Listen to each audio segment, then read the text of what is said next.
Derivations, important derivation, इसको देख के घबराना नहीं है। 15 इसमें लिस्ट दी हुई है, कई डेरिवेशन तो 2-2 मिनट के हैं, तो इसलिए अलग अलग कर दिया कि आप समझ पाएं। और भी एक रीजन था अलग करने का कि टाइम स्टैम्प्ड मैं डिस्क्रिप्शन में दे दूंगा, क्योंकि हो सकता है इस चैप्टर में किसी बच्चे को किसी एक डेरिवेशन में दिक्कत हो, बाकी उसको आता हो, तो वहां पर मैं डिस्क्रिप्शन में इसके आगे टाइम लिख दूंगा कि 4:15 पर वीडियो पर ये आपको मिलेगा, तो सीधे वो देख सकता है वही डेरिवेशन जहां फंस रहा है। और किसी की प्रिपरेशन या रिवीजन करना चाहता है तो पूरे डेरिवेशन देख लीजिए। वादा है बिल्कुल बढ़िया लैंग्वेज, इजी लैंग्वेज, समझ में आएगी और तेजी से बात की जाएगी, कोई फालतू बात नहीं करेंगे हम लोग, लेकिन मजा पूरा आएगा। तो चलिए बात शुरू करते हैं पहले डेरिवेशन की बात। टाइम स्टैम्प आपको डिस्क्रिप्शन में मिल जाएगा, टाइम के साथ कौन सा डेरिवेशन कब चालू हो रहा है। अभी नहीं लिख सकते क्योंकि वीडियो पूरा बनेगा तभी मालूम पड़ेगा, ठीक है साहब। बहुत सुंदर बात। पहले डेरिवेशन की चर्चा करते हैं, electric potential due to a point charge. ये देखिए, ये मैंने क्यों पहले लिख रखा है, क्योंकि बच्चे को क्लियर हो जाए कि हम लोग क्या प्रूफ करने वाले हैं। तो ये पोटेंशियल का फॉर्मूला होता है किसी भी क्यू चार्ज से जो पोटेंशियल किसी आर दूरी पर बनता है, इसको हम लोग डेराइव करेंगे। यहां इसको मैं आगे बढ़ाता हूं और इसके डेरिवेशन की चर्चा करता हूं। देखिए यहां पर कोई अगर चार्ज रखा है प्लस क्यू, और किसी चार्ज को हम लोग सपोज करिए बी पॉइंट पर, यहां कहीं इंफिनिटी भी ले लेते हैं, बी पॉइंट पर कोई चार्ज हम रखते हैं क्यू नॉट। आपको मालूम है जो पोटेंशियल इलेक्ट्रिक पोटेंशियल होता है उसको W/Q0 लिखा जाता है। यह फॉर्मूला हमें बेसिकली मालूम है। अगर हम यहां से x दूरी ले लेते हैं बेटा, सपोज करिए ये x दूरी है, यहां पर x दूरी पर Q0 को हम B to A ला रहे हैं, और B to A जो है, AB जो डिस्टेंस है which is very very small, जिसको हम dx से लिख सकते हैं। dx क्या है, AB काफी पास पास है, समझाने के लिए दूर लिखा है वरना दिखाई नहीं पड़ेगा। dx आप जानते ही बड़ी छोटी छोटी क्वांटिटी होती है। तो B से A की तरफ अगर हम किसी चीज को ला रहे हैं, चार्ज को Q0 को, तो कितना वर्क डन हमको करना पड़ेगा। आप जानते हैं कि प्लस Q यहां रखा है, Q0 यहां है, इसके बीच का डिस्टेंस x है, तो इसका मतलब क्या रहा, इसका मतलब रहा जो फोर्स लग रहा होगा, फोर्स ऑन Q0 की चर्चा कर ले तो कूलॉम्स लॉ के हिसाब से 1/4πε0, उसको मैं k लिख दे रहा हूं, k मतलब 1/4πε0 Q1 Q2 Q into Q0 upon R square यानी x स्क्वायर। ये तो फोर्स लग रहा है कूलॉम्स लॉ के बेसिस पर। इस फोर्स का, क्योंकि दोनों पॉजिटिव इन नेचर है, इस फोर्स का डायरेक्शन किधर होगा, इस फोर्स का डायरेक्शन इधर होगा। बात समझ में आती है। आप जब इसको लेके जाएंगे B to A तो किधर लेके जाएंगे, dx इस डायरेक्शन में। तो अगर वर्क डन हमें कैलकुलेट करना पड़ जाए, छोटू सा वर्क डन, क्योंकि छोटा सा डिस्प्लेसमेंट है, तो हम इसको लिख सकते हैं बहुत ही प्यार से, dw is equal to f vector quantity dot product dx। छोटा सा वर्क डन होगा, dx आप डिस्प्लेस कर रहे हैं। आपको मालूम है इस समय dw f dx और cos थीटा हो जाएगा, और दोनों के बीच में थीटा कितना, 180 डिग्री। फोर्स उधर लग रहा है, डिस्प्लेसमेंट इधर है, एंगल हो गया 180 डिग्री। इसकी वजह से आप dw को क्या लिख सकते हैं, cos 180 होता है -1, तो -f dx। बहुत सुंदर बात, ये छोटा सा वर्क डन आ गया B से A तक Q0 को लाने में। आगे लेके चलते हैं। अगर हमें पूरा वर्क डन निकालना है, कहां से कहां तक, इंफिनिटी से लेके सपोज करिए A तक। A डिस्टेंस कितनी है, A डिस्टेंस को लिख देता हूं मैं R है। तो इंफिनिटी से R तक अगर लाना है तो मैं इसको पूरा इंटीग्रेट कर दूंगा। कहां से कहां तक, मैं करूंगा इंफिनिटी से R तक, -f dx। बहुत सुंदर सी बात। आगे लेके चलते हैं, कितना आसान है देखिए, सो सिंपल। ये हो गया वर्क डन। यहां बात की जाए, माइनस कर लो बेटा बाहर, इंफिनिटी R और f की वैल्यू जो आपने पढ़ी है, k q Q0 upon x square dx। देखिए कितना आसान होता है ये सब। आगे बातचीत करते हैं। जो जो कांस्टेंट है वो इंटीग्रेशन से बाहर आ जाता है। आप जानते हैं k q Q0 कांस्टेंट है, बाहर आ जाएगा, तो -k q Q0 बाहर आ गया बेटा, infinity to R 1/x square dx। देखिए सो सिंपल, वेरी इजी। आगे चलिए, यहां पर आ गया W, यहां पर पहुंच जाते हैं, -k क्यू नॉट आप जानते हैं 1/x² का जो इंटीग्रेशन है सारे बच्चों को पता होगा। 1/x² को x की पावर -2 लिख सकते हैं। x -2 + 1/-2 + 1 इंटीग्रेशन का फॉर्मूला उम्मीद है आपने पढ़ रखा होगा, ये बताने की आवश्यकता नहीं रहती, पहली बार बता दे रहा हूं, बाकी आप मुझसे ज्यादा समझदार हैं, ये वैल्यू हो जाती है। तो यहां वैल्यू हो जाएगी -1/x। ये देखिए ध्यान से, तो ये वैल्यू हो गई साहब कितनी, -1/x। और लिमिट कहां से कहां तक लग गई, इन्फिनिटी से लेकर r तक। बहुत सुंदर बात, ये देखिए कितने प्यार से आ रहा है। ये माइनस को पकड़ लो बाहर तो w हो जाएगा प्लस k/q0 और यहां वैल्यू रख देंगे 1/r -1/∞। ये आप जानते ही हैं, w = 1/∞ होता है 0, ये टर्म हो जाएगा 0, तो यहां वैल्यू बचेगी k/q0/r। ये आ गया वर्क डन।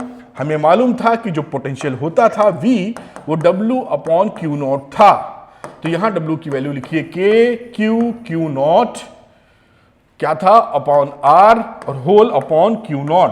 ये q0 कट गया, वैल्यू आ गई k/q/r। अब k की वैल्यू लिख देते हैं जिससे इसकी सुंदरता बढ़ जाए तो k की वैल्यू लिख दी 1/4πε0 q/r और ये आपका फॉर्मूला निकल चुका है। बहुत सुंदर फॉर्मूला। पोटेंशियल हमारी स्केलर क्वांटिटी होती है तो कोई टेंशन नहीं लेना है कि इसका डायरेक्शन फायरेक्शन किधर होगा, समझ गए होंगे। क्यों कोई चीज रखी है चार्ज, इससे r दूरी पर कितना पोटेंशियल होगा वो इस फॉर्मूले से आप निकालेंगे। इस तरह से पहला डेरिवेशन हो जाता है। एग्जामिनेशन में पूछा जाए कि किसी चार्ज से r दूरी पर कितना पोटेंशियल होगा बताइए, इसका डेरिवेशन बहुत प्यार से आप कर दीजिएगा। इस तरह इसको डेराइव कर सकते हैं। चलते हैं हम लोग दूसरे डेरिवेशन पर। आइए बेटा करते हैं दूसरा डेरिवेशन। दूसरे डेरिवेशन में है electric potential at N axial point of A dipole. क्या प्रूफ करेंगे, टू प्रूव, जैसे आपको समझ में आ जाए कि मैं करने क्या वाला हूं। ये एक डायपोल है, इस डायपोल के सेंटर पॉइंट से किसी पॉइंट P पर कितना हमारा पोटेंशियल बनता है, इस फॉर्मूले से आप इसको निकालते हैं। फॉर्मूला याद भी करना जरूरी होता है। ये फॉर्मूला आया कैसा, वही डेरिवेशन है। आ जाओ, इसको तो कर देते हैं स्क्रीन से बाहर। अब शुरू करते हैं खेल। मान लीजिए कोई हमारे पास डायपोल है, ये रहा -q, थोड़ा सा बड़ा कर ले, चलिए ठीक है, +q, और इसके बीच का कोई भी डिस्टेंस चाहे तो 2l मान सकते हैं। तो यहां पर अगर ये डिस्टेंस 2l मान लेंगे तो ये सेंटर से इसका ये l रहा, ये l रहा, आप जानते हैं। इसके सेंटर से अगर कोई दूरी हम ले लें पॉइंट P की, जहां पर हमको पोटेंशियल निकालने का है, वो डिस्टेंस ले लेते हैं हम लोग r। तो अब यहां पर हम लोग P पर निकालेंगे कि आखिर हमारा Vp किसी डायपोल से कितना होने वाला है। बहुत सुंदर बात है। अब देखिए यहां पर मैं लिख देता +q की वजह से पोटेंशियल जो बनेगा, P पर बनने वाला पोटेंशियल +q की वजह से, यहां पर लिख देते हैं +q की वजह से। दो फॉर्मूला भी हमने देखा था, 1/4πε0 देखा था ना, q/r। तो ये रहा q बच्चों, और r अब यहां से जो डिस्टेंस है वो कितनी होगी, तो ये यहां से यहां डिस्टेंस r है, लेकिन हमें डिस्टेंस तो ब्लैक कलर यूज करता हूं, इस q के लिए इतनी चाहिए क्योंकि है तो दूरी इतनी, तो ये r में से l घटा दीजिए, तो यहां पर मुझे लिख देना चाहिए r - l। तो ये वैल्यू हो गई v = 1/4πε0 q/r। बात समझ में आती है, ठीक है साहब। अब मैं दूसरी बात कर देता हूं कि Vp पे -q की वजह से कितना होगा, तो 1/4πε0, q की जगह आप रख देंगे -q बेटा। तो ये रहा -q, with charge with sign रखा जाता है, और यहां से डिस्टेंस लेंगे तो r डिस्टेंस इतनी है, साथ में ये l है तो r + l हो जाएगा। ये देखिए मैं दिखा रहा हूं, यहां से डिस्टेंस ले रहे हैं, ये डिस्टेंस थी यहां से यहां तक r और ये थी l, तो दोनों मिला के r + हो जाएगा l। बहुत सुंदर बात। अब एक सुविधा क्या मिल जाती है बच्चों यहां पर कि क्योंकि ये कोई वेक्टर क्वांटिटी तो है नहीं, तो सिंपली इसको जोड़ दो, जैसे गिनतियां जोड़ते हो। अब जोड़ मारो तो नेट Vp क्या मिला, नेट Vp मिला P + q की वजह से प्लस Vp - q की वजह से। बहुत सुंदर बात, लिख दीजिए 1/4πε0 q/r - l, और ये देखिए माइनस के साथ था तो माइनस आ जाएगा 1/4 4 pi epsilon not Q upon R plus L। देखिए कितना आसान है, सब एकदम चुटकियों में करेंगे। देखिए VP की बात करते हैं, यहां पर बहुत कुछ कॉमन है, इसका पूरा शरीर आ गया क्यों, इतना तो आपने बाहर कर लिया। चलिए अंदर देखते हैं, 1 upon R minus L minus 1 upon R plus L, ये वैल्यू कॉमन लेके यहां पहुंच गए। अब ये एलसीएम ले लीजिए, तो चलिए यही कर लेते हैं, Q upon 4 pi epsilon naught, LCM ले मारो तो ऊपर आएगा आर प्लस एल, यहां वैल्यू आएगी माइनस आर प्लस एल। शांति से देखते रहिएगा, नीचे LCM R minus L into R एक बार लिख देता हूं, कोई बच्चा ऐसा ना हो कि समझने में तकलीफ मौजूद करे। कुछ नहीं किया, सिंपल 9th क्लास की मैथमेटिक्स कर रहे हैं इस समय। आगे बढ़ते हैं हम लोग, फिर वीपी की बात करते हैं बेटा। ये आ गया Q upon 4 pi epsilon not, ऊपर देखिए कुछ कटेगा, इस R से ये R निपट गया, 2L आ गया, दैट इज 2L, नीचे आ गया R square minus L square. आप जानते हैं कि डाइपोल मोमेंट जो होता है उसका जो मैग्नीट्यूड होता है वो 2QL होता है किसी इलेक्ट्रिक डाइपोल के लिए। तो इस वाली वैल्यू को आप लिख सकते हैं Q upon 4 pi epsilon not, 2QL मिला दिया वहां से तो लिखा, इस Q को भूल जाएं अभी क्योंकि इसको मैं इंक्लूड कर ले रहा हूं उसके साथ, 2QL यानी P upon R square minus L square. ये देखिए बेसिक फॉर्मूला आ जाता है। अब यहां पर कुछ बातें और, क्योंकि जो डाइपोल रहता है, जो भी फिगर हम लोगों ने लिया था, suppose minus Q plus Q, वहां पर ये जो R होता है P के लिए, वो R काफी बड़ा होता है इस L से, क्योंकि डाइपोल छोटा होता है काफी, उस कारण से L स्क्वायर को भगा सकते हैं, मतलब इग्नोर कर सकते हैं। तो इफ क्या नॉर्मली ऐसा होता ही है, ऐसे लिख दीजिए L is very very less than R, then you can easily write VP is equal to 1 upon 4 pi epsilon naught P upon R square. बस यही फॉर्मूला प्रूफ करना था, 1 upon 4 pi epsilon naught P upon R square, ये formula आ गया। देखिए इसमें क्या है, 5 मिनट भी नहीं लगते अगर आप ध्यान से पढ़ेंगे, बिल्कुल मक्खन, नंबर आपके घर चले आएंगे। आगे चलते हैं, हम लोग समझते हैं क्या दूसरा, ये तो था साहब एक्सियल पोजीशन, अब चर्चा करेंगे हम लोग इक्वेटोरियल पोजीशन की। तो आइए, ये कहानी रही electric potential at an equatorial position. यहां पर देखिए पोटेंशियल की वैल्यू 0 होती है, कैसे 0 होती है समझ लेते हैं, बहुत आसान सी बात है। देखिए क्या होता है, इक्वेटोरियल पोजीशन का एक डायपोल बना लेते हैं, minus Q plus Q। Equatorial position का मतलब ही होता है इसका जो परपेंडिकुलर बाइसेक्टर है उस पे पड़ने वाला कोई पॉइंट P। अगर कोई पॉइंट P लेते हैं, कहीं भी ले लें, यहां ले लें, यहां ले लें, यहां ले लें, कहीं ले लो, तुम्हारी इच्छा। अब इसको मिला दीजिए ऐसे। अब आप जानते हैं कि ये डिस्टेंस थी L और ये भी O लिख देते हैं, यहां से यहां तक भी थी L, और इसको ले लो R, कहीं तो होगा ना दूरी। अब ये डिस्टेंस जब निकालोगे तो पाइथागोरस थ्योरम से आ जाएगी R square plus L square, आ जाएगी कि नहीं, ये भी आ जाएगी इतनी, R square plus L square. अब जब VP निकालने जाओगे, यहां पर जब आप VP लिखोगे, VP due two plus Q, तो आप लिखोगे 1 upon 4 pi epsilon not Q upon R, और प्लस Q से R कितना है, R इतना है। R का मतलब हो गया यहां से यहां तक की डिस्टेंस, ये है ना। अब दूसरे के लिए VP लिखा, माइनस Q लिखा, कितना सरल है सब, 1 अपॉन 4 पाई एप्सिलॉन नॉट, यहां वैल्यू माइनस Q क्योंकि माइनस Q की वजह से निकाल रहे हो, और फिर डिस्टेंस कितनी है, ये डिस्टेंस भी उतनी ही है, R square plus L square. अब दोनों को P नेट निकालोगे तो VP प्लस Q की वजह से और VP माइनस Q की वजह से। आप बिल्कुल बढ़िया देख पा रहे हो कि दोनों इक्वल हैं और निगेटिव हैं, दोनों कट जाएंगे और ये वैल्यू कितनी आ जाएगी, 0। ये देखिए प्लस में, ये देखिए माइनस में है। तो इक्वेटोरियल पॉइंट पर कहीं भी कोई पॉइंट ले लीजिए आप। इक्वेटोरियल पॉइंट क्या होता है आपको मालूम ही है, मैंने बता भी दिया, परपेंडिकुलर बाइसेक्टर पे पड़ने वाला कोई भी पॉइंट। तो इस पे कोई भी पॉइंट आप ले लेंगे, पोटेंशियल क्या मिलने वाला है, 0। इसको पकड़ के रखिए, सेकंड डेरिवेशन हो गया, 2 मिनट का भी नहीं, तो हमने समझाया है, मन में करेंगे तो 30 सेकंड का है, कुछ है इसमें कहीं, बिल्कुल नहीं है। अब आगे की चर्चा करते हैं, अगला डेरिवेशन देखते हैं। आइए तो बच्चों करते हैं अगला प्रूफ, जो कि बहुत ही इंपॉर्टेंट है relation between electric field and potential E is equal to minus dV upon dr। इसके बारे में थोड़ी सी बात और हम लोग करेंगे, लेकिन ये जो फॉर्मूला है, फॉर्मूला क्या है, देखिए हमेशा जब इलेक्ट्रिक फील्ड रहेगा हमारे कोर्स के हिसाब से, तो ये जो dr है वो इसी डायरेक्शन में होता है, या तो इसी डायरेक्शन में या इसकी विपरीत दिशा में। तिरछा नहीं लेना है यार, तिरछा लोगे तो दूसरा फॉर्मूला लगेगा, वही बता देंगे आपको। बात समझ में आ रही है?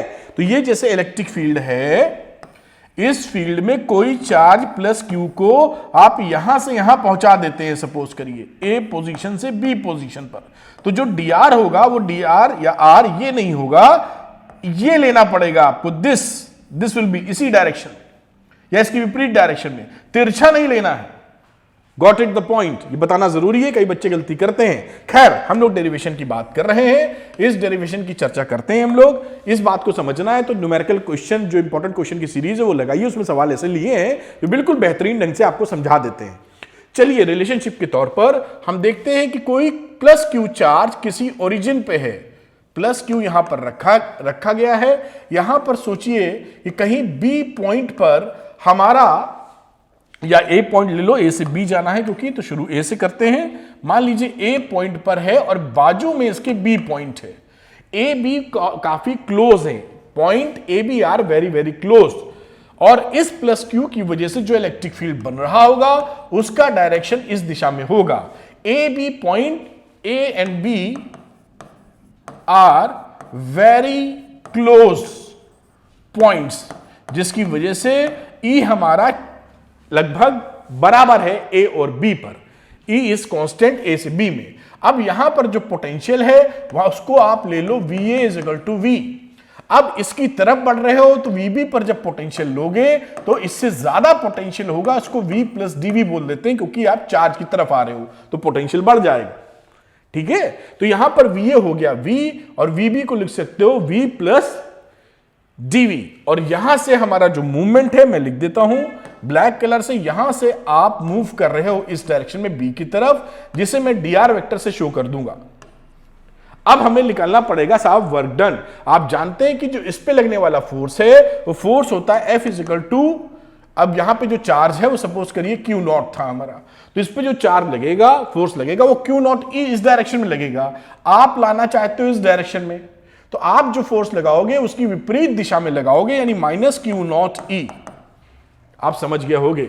चाहे पहले वाले में जो डेरिवेशन किया था वर्क डन ही निकालना है तो फोर्स इंटू डिस्प्लेसमेंट से भी कर सकते हैं, अदरवाइज जो फोर्स लग रहा है इधर, इस पे जो फोर्स इधर लग रहा है उसकी वैल्यू है Q not into E, plus charge है और प्लस Q की वजह से लगने वाला force Q not into E।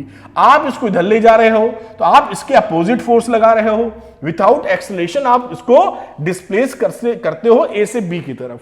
तो ये फोर्स का आपका सिचुएशन यहां मिलता है। अब वर्क डन की बात कर लीजिए, तो वर्क डन होता फोर्स इंटू डिस्प्लेसमेंट, यानी यहां पर वैल्यू लिखी जा सकती है magnitude wise minus Q naught E, और ये रहा dr, ये रहा फोर्स की वैल्यू, ये रही डिस्प्लेसमेंट की वैल्यू। कलर चेंज कर लेता हूं।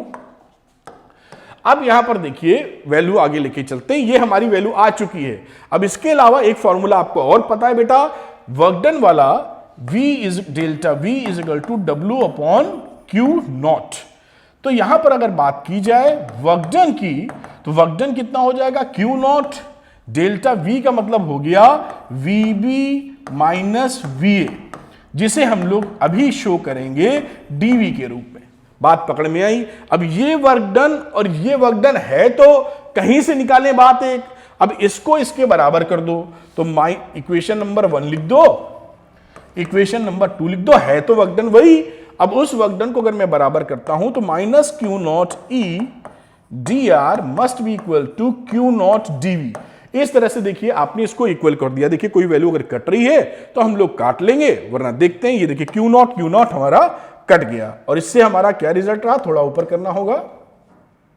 अब यहां वैल्यू हुई E is equal to minus dV upon dr। इस तरीके से आप बहुत ही सिंपल तरीके से ये शो कर सकते हैं रिलेशनशिप, और इसको कहते हैं इलेक्ट्रिक फील्ड है ये। dV अपॉन dr को हम बोलते हैं पोटेंशियल ग्रेडियंट। पोटेंशियल नाम है, अरे सबको ऐसे ही ग्रेडियंट बोलते हैं।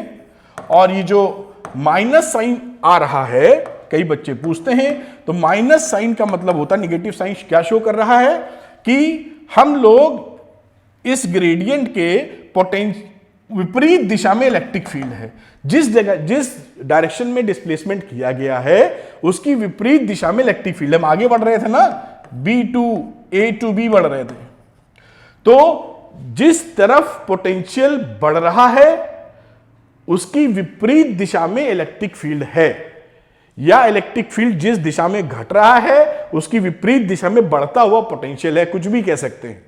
बात समझ में आ रही है क्या बोल रहे हैं? तो यहां पर आप क्या बोलेंगे कि इलेक्ट्रिक फील्ड का डायरेक्शन पोटेंशियल की जिस डायरेक्शन में बढ़ता है उसकी अपोजिट डायरेक्शन में इलेक्ट्रिक फील्ड है। इस तरह यह बात कही जा सकती है।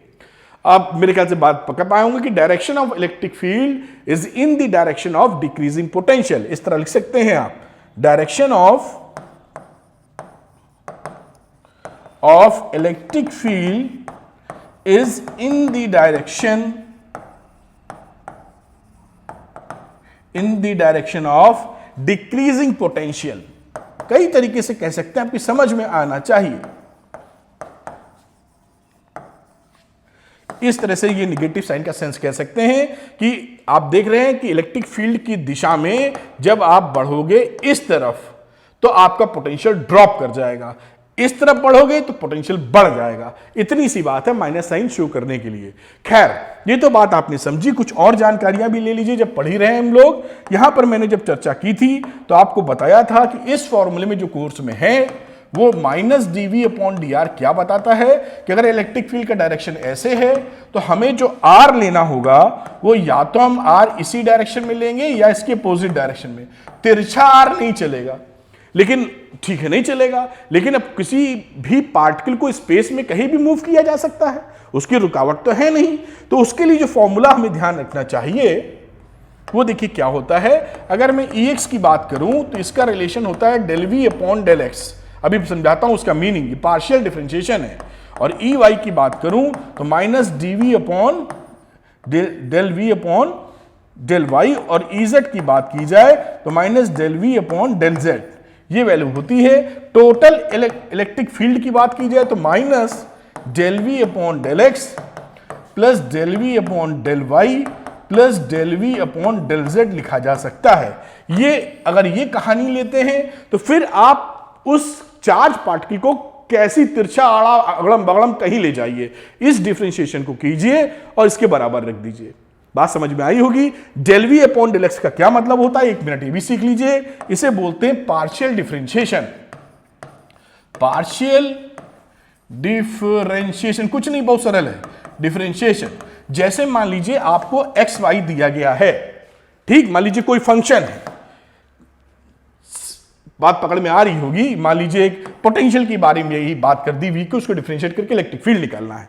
तो जब आप del V/del x करोगे बच्चों, तो हम लोग इसमें x को वेरिएबल समझेंगे, उसके अलावा जो कुछ भी है y z उसको हम कांस्टेंट समझेंगे। तो अगर हमने y को कांस्टेंट समझा तो ये कूद के बाहर आ जाएगा, इसको del x/del x लिख दोगे, इसका आंसर आ जाएगा y। डिफरेंशिएशन है ये। बात पकड़ में आ रही है। अब इसी तरीके से अगर मैं, बहुत सुंदर बात, अगर मैं del V/del y कर दूं इसके लिए, तो y को वेरिएबल समझना, बाकी सब कांस्टेंट, खेल खत्म।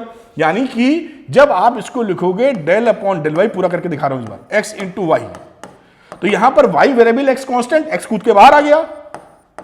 ये देखिए बहुत सरल होता है बच्चों।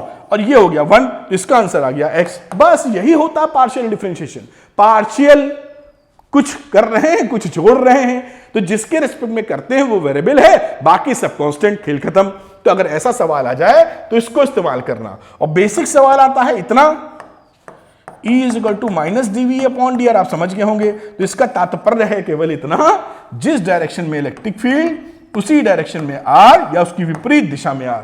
तिरछा आड़ा तिरछा नहीं चलेगा, जो चलेगा वो कहानी, उसके लिए भी समाधान है। हम लोगों ने अस्त्र शस्त्र लैस कर लिए हैं, मुद्दा समझ पाएंगे। रही बात क्वेश्चन करने की, तो इंपॉर्टेंट क्वेश्चन की सीरीज है, चाहते हो फटाफट देखो, प्रैक्टिस बन जाएगी, पूरा पावर पैक्ड।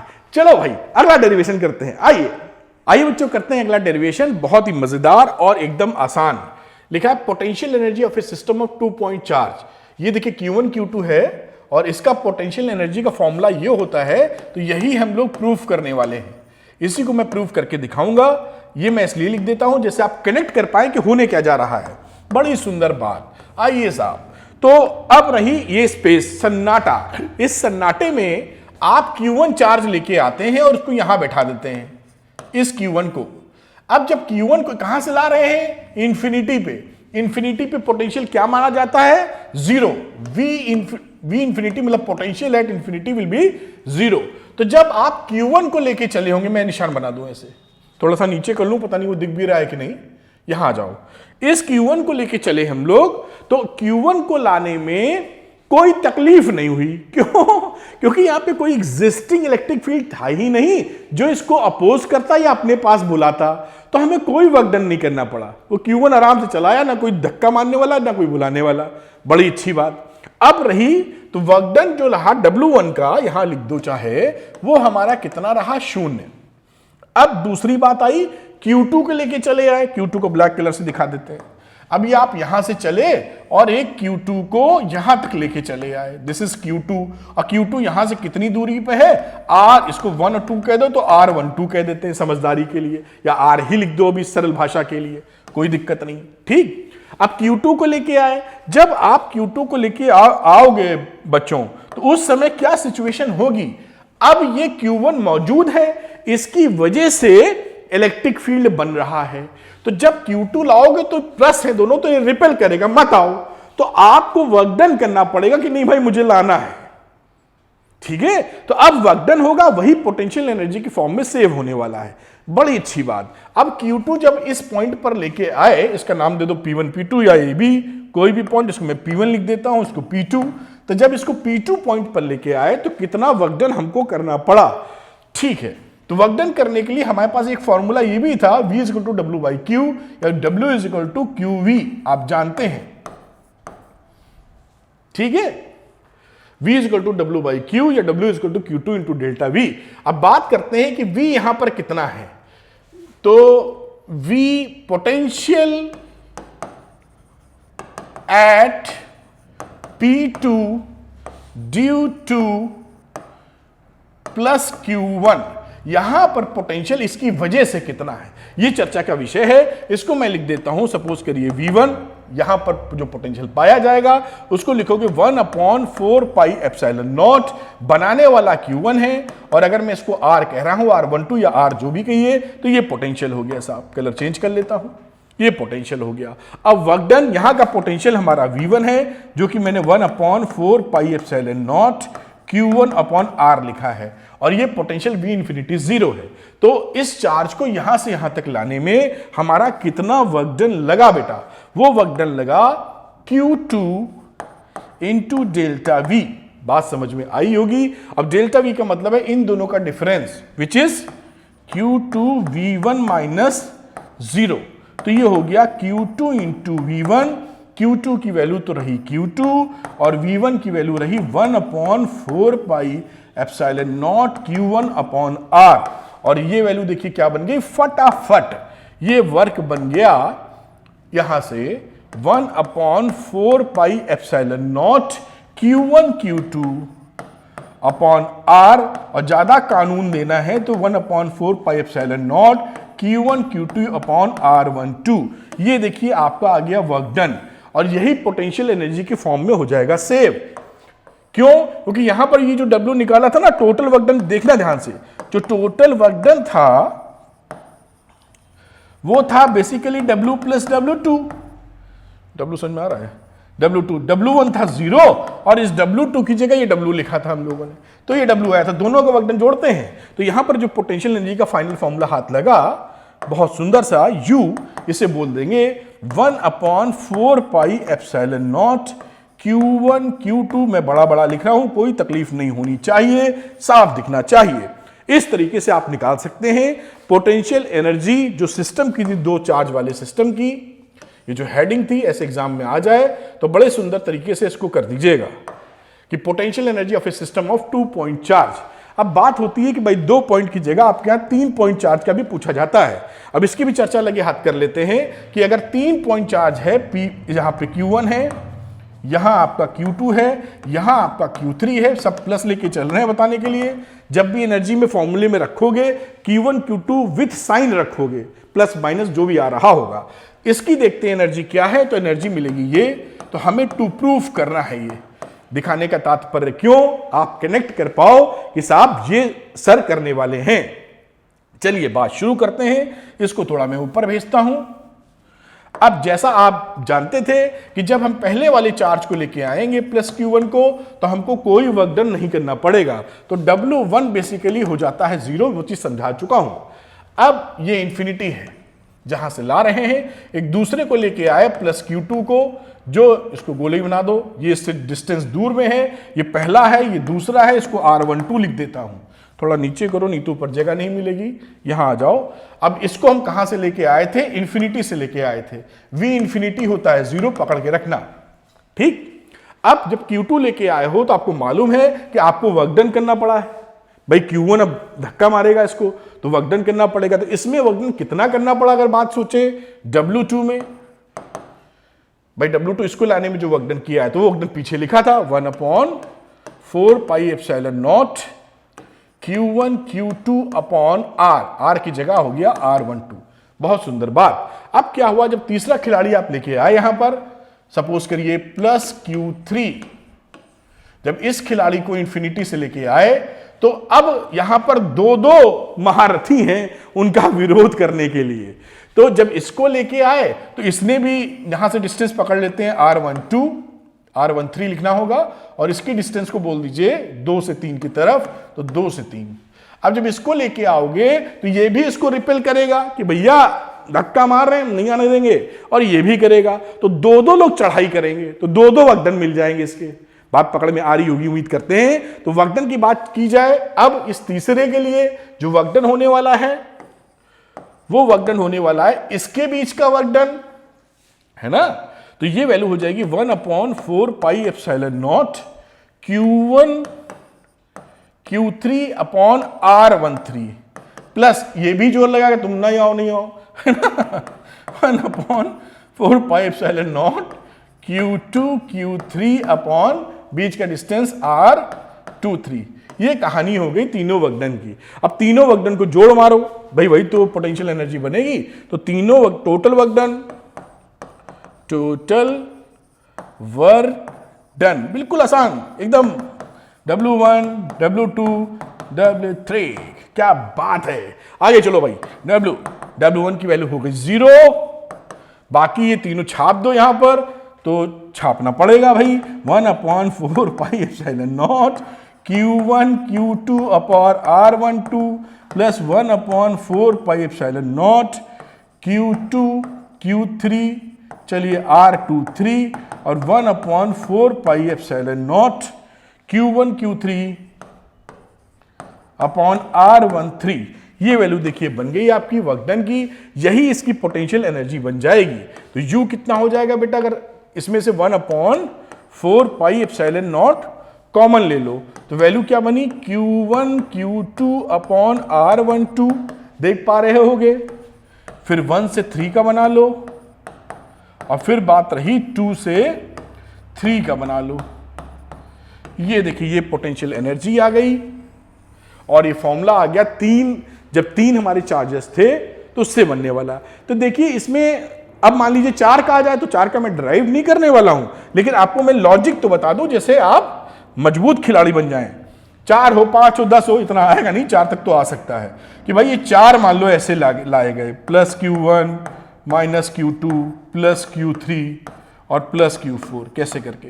तो यहां पर ना सबके जोड़े बनाने पड़ते हैं। यहां देखिए ट्रायंगल था ना, सबकी पेयरिंग थी। ये अगर 1 था, 2 था, 3 था, 1 से 2 का, 1 से 3 का, फिर 2 से 3 का, सबकी पेयरिंग। तो यहां इसी तरीके से पेयरिंग बनेगी। तो Q1 का Q2 से, Q1 Q2, फिर Q1 Q3, Q1 Q4, फिर Q2 Q3, Q2 Q4, ऐसे करके बनेगा। फिर Q3 का किसी से बच्चा है तो उसका बनेगा। जो मैथमेटिक्स वाले बच्चे हैं, देखिए बायो वाले समझिए ऐसे बिल्कुल ठीक, मैथमेटिक्स वाले यहाँ कॉम्बिनेशन का फॉर्मूला भी लगा सकते हैं, 4C2 मतलब अब मैथ्स में नहीं डालना चाह रहा हूं, नहीं बायो वाला सोचेगा पता नहीं क्या पढ़ाने लगे। भाई वही तो मतलब होता है, मैथ्स वाला परमुटेशन कॉम्बिनेशन पढ़ा होगा, थोड़ा सा एक आधे मिनट से भी कम लेंगे, घबराइए नहीं बायो वाला, छोड़ दीजिएगा आप। 4C2 लगा दीजिए, 4C2 में आ जाएगा नंबर ऑफ कॉम्बिनेशन, ठीक है। तो 6 बनेंगे, आपको मालूम ही है 4 × 3/2 ऐसे निकालते थे, तो ये 6, इसके 6 कॉम्बिनेशन बनेंगे। अगर मैं बायो के लिए भी बताने की चर्चा करूं, पता है 6 कैसे 6 बनेंगे। देखिए U इस सिस्टम के लिए मैं प्लस माइनस नहीं रख रहा हूं, प्लस ही ले लेता हूं, आप विथ चार्ज रखिएगा, प्लस है तो प्लस, माइनस है तो माइनस, तो 1/4πε0 लिख देना। अब यहां पे देखिए इसको मान लीजिए R12 लिख रहे हैं, 2 3 लिख रहे हैं, 3 4 लिख रहे हैं, 1 4 लिख रहे हैं।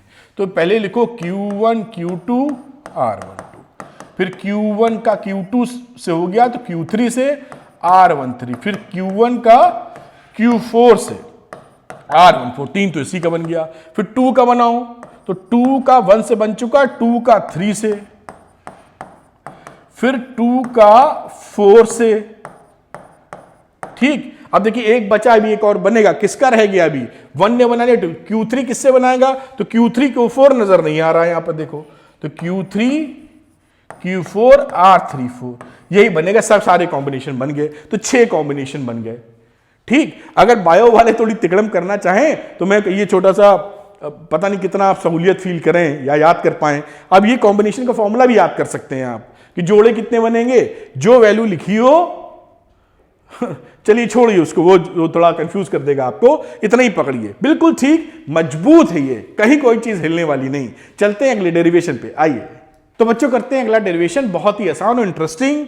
तो potential energy of A dipole placed in a uniform electric field, ये जो टाइटल दिया है जिससे आप समझ पा रहे होंगे, ये फॉर्मूले निकलते हैं, तो हमें ये दोनों चीजें प्रूफ करनी है, इसलिए जिससे आप कनेक्ट हो पाए फॉर्मूला भी याद कर लीजिएगा। तो ये डायपोल आप जानते ही हैं, मैं फोटो बना के काम शुरू करता हूं। तो आइए मैदान में, ये रही कहानी अलग। अब यहां पर एक uniform magnetic field, electric field लेते हैं, मैग्नेटिक फील्ड तो 2-3 चैप्टर बाद लेंगे। ये रहा इलेक्ट्रिक फील्ड, इसमें एक डायपोल बैठा देते हैं हम लोग बेटा, ये रहा डायपोल, ऐसे लिख देता हूं, यहां पर +Q लिख देता हूं और यहां पर बच्चों -Q लिख देता हूं, और इलेक्ट्रिक फील्ड इस डायरेक्शन में आपको दिखाई पड़ ही रहा है। आपको बड़ी अच्छे से मालूम होगा कि इलेक्ट्रिक फील्ड की डायरेक्शन में इसमें लगेगा एक फोर्स F = QE, और यहां पर फोर्स विपरीत दिशा में लिखेगा F = QE। इसकी वजह से इस पे एक टॉर्क बन जाता है, उस टॉर्क की वैल्यू भी आपको पता है, निकाल चुके हैं हम लोग पहले चैप्टर में। अगर टॉर्क की वैल्यू बात करें तो PE sin थीटा होता है, नहीं याद है तो याद कर लेना, कुछ नहीं होता है, इसके फोर्स के बीच का परपेंडिकुलर डिस्टेंस, तो PE sin थीटा। P क्या है, डायपोल मोमेंट, डायपोल मोमेंट जानते ही है, माइनस से +Q की तरफ उसका डायरेक्शन होता है P का। खैर मैं कलर बदलता हूं, रेड पे आता हूं, वरना काला काला समझ में कितना आए मालूम नहीं। तो टॉर्क = P sin थीटा, ये कहानी हो गई। अब अगर आप वर्क डन निकालने की बात करें, सपोज करिए ये एंगल यहां पर थीटा है और आप इस टॉर्क के अगेंस्ट में इसको घुमा रहे हैं, ऐसे घूमना चाहता है, ये ऐसे घूमना चाहता है, आपने कुछ घुमाया तो कुछ वर्क डन करेंगे। वो छोटा सा वर्क डन क्या होगा, सपोज करिए बहुत छोटा एंगल घुमा रहे हैं, उस समय dw वर्क डन कितना आ जाएगा, टॉर्क छोटे एंगल घुमाने पर टॉर्क नहीं बदलेगा, वरना तो थीटा पे डिपेंड करता है टॉर्क, तो इसीलिए d थीटा घुमाया, वेरी स्मॉल, उसकी वजह से वैल्यू आ गई टॉर्क × d थीटा। अब इसको हम लिख सकते हैं, अब इसको टॉर्क की वैल्यू रिप्लेस कर दीजिए, PE sin theta × d theta. बड़ी सुंदर बात है। अब कर देंगे इंटीग्रेट बोथ साइड, W की वैल्यू होगी इंटीग्रेशन ऑफ dW, यहां मार दीजिए इंटीग्रेशन, सपोज करिए θ1 से θ2 जा रहे हैं, PE sin theta d theta. बहुत ही आसान सी बातें, W = जो कांस्टेंट है कूद के बाहर कर दो, यूनिफॉर्म इलेक्ट्रिक फील्ड है, डायपोल मोमेंट, डायपोल का कांस्टेंट होता है, तो PE चला आया बाहर, θ1 θ2 ये रहा sin थीटा d थीटा। बहुत सुंदर बात, PE sin थीटा का जो डिफरेंशिएशन होता है आपको मालूम ही है, -cos थीटा होता है, इंटीग्रेशन लिखा है, ये इंटीग्रेशन जो होता है वो -cos थीटा होता है। θ1 θ2 लिमिट लगा दी, इसको थोड़ा सा ऊपर करना होगा, आसानी से लिख पाएंगे। तो W = माइनस कर लो बेटा बाहर, अब यहां पर cos theta 2 minus cos theta 1, ये फॉर्मूला आप पकड़ सकते हैं। फालतू का माइनस दिख रहा है तो माइनस से अंदर कर दीजिए मल्टीप्लाई। तो यहां पर आप इस वैल्यू को लिख सकते हैं W is equal to PE, minus से मल्टीप्लाई कर दोगे तो cos theta 1 minus cos theta 2, और ये आपका फॉर्मूला आ गया। जब भी किसी डाइपोल को आप रोटेट करेंगे यूनिफॉर्म मैग्नेटिक फील्ड के अंदर तो ये रिजल्ट आपको ये प्रोड्यूस करके देने वाला है। अब देखिए, अब हम लोग क्या करते हैं कि अगर हमारा इलेक्ट्रिक फील्ड ऐसे है और डाइपोल हमारा माइनस क्यू से प्लस क्यू की तरफ इस तरह से, यानी डाइपोल मोमेंट P का डायरेक्शन ऐसे है, तो दोनों के बीच में एंगल कितना हो गया 90 डिग्री। यहां पर पोटेंशियल एनर्जी को हम लोग जीरो अज्यूम करते हैं। U की वैल्यू कितनी लेते हैं?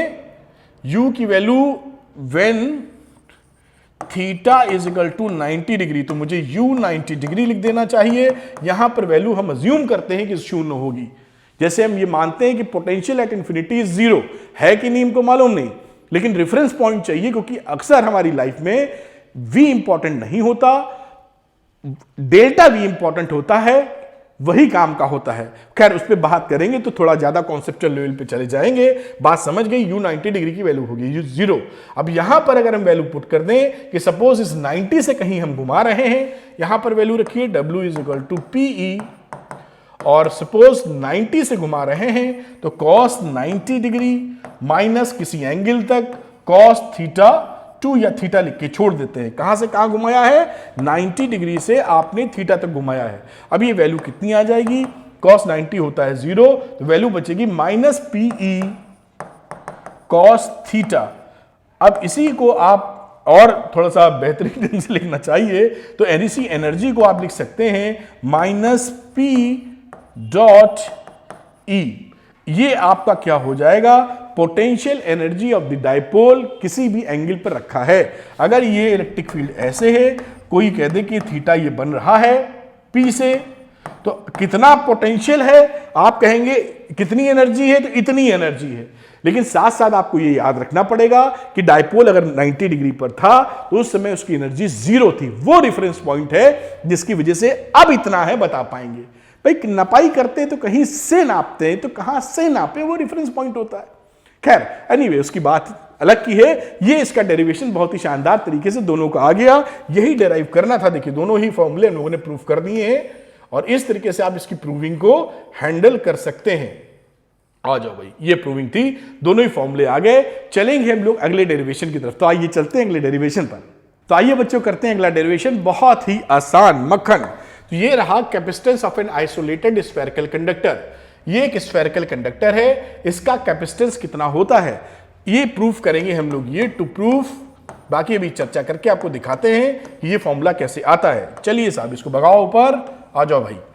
तो स्फेरिकल कंडक्टर ले लेते हैं हम लोग। ये रहा एक स्फेरिकल कंडक्टर, इस पे आपने जो चार्ज दिया है वो सपोज करिए Q दे रखा है। आप जानते हैं कैपेसिटेंस का जो फॉर्मूला होता है वो होता है Q is equal to CV, या बात करें C की वैल्यू तो लिखा जा सकता है Q अपॉन V।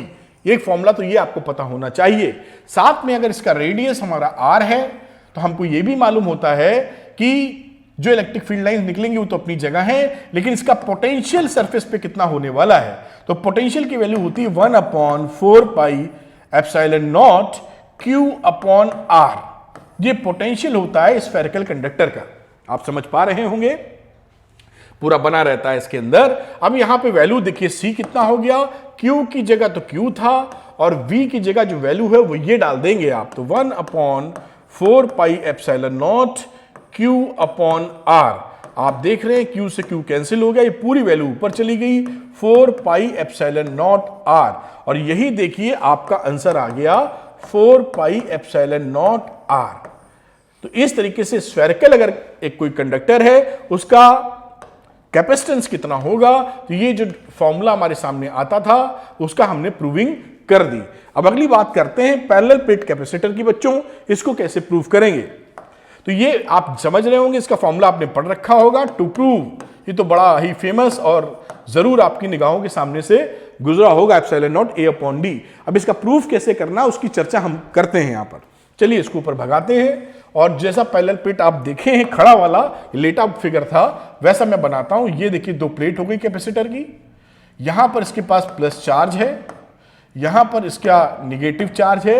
इसकी प्लस और माइनस दोनों चार्ज सेम होते हैं, इसलिए यूनिफॉर्म चार्ज डेंसिटी सिग्मा है। और यहां पर भी आपकी मिलेगी सिग्मा, प्लस की है वो माइनस की है वो एक बात है। इन दोनों के बीच का जो डिस्टेंस है साहब वो d है। इसका जो एरिया है प्लेट्स का, ये प्लेट्स ऐसी हैं, आप जानते ही हैं, बताया भी था, ये आपको दिख ऐसी रही हैं, असल में ये ऐसी प्लेट है, एक प्लेट और दूसरी प्लेट, असल में ये ऐसी प्लेट है लेकिन ऐसे देख रहे हैं आप, इसलिए लकीरें दिख रही हैं, होंगी ऐसी प्लेट्स। समझ गए होंगे मेरी बात, बहुत सुंदर बात। अब यहां पे बात करते हैं तो इस प्लेट का एरिया, यानी ये जो प्लेट रखी हुई है इसका एरिया a है, ऐसे रखी है, इसका एरिया a है, तो ये एरिया ले लेते हैं यहां पर a। दोनों प्लेट एक जैसी हैं, दोनों का एरिया a ही पकड़ के चलेंगे।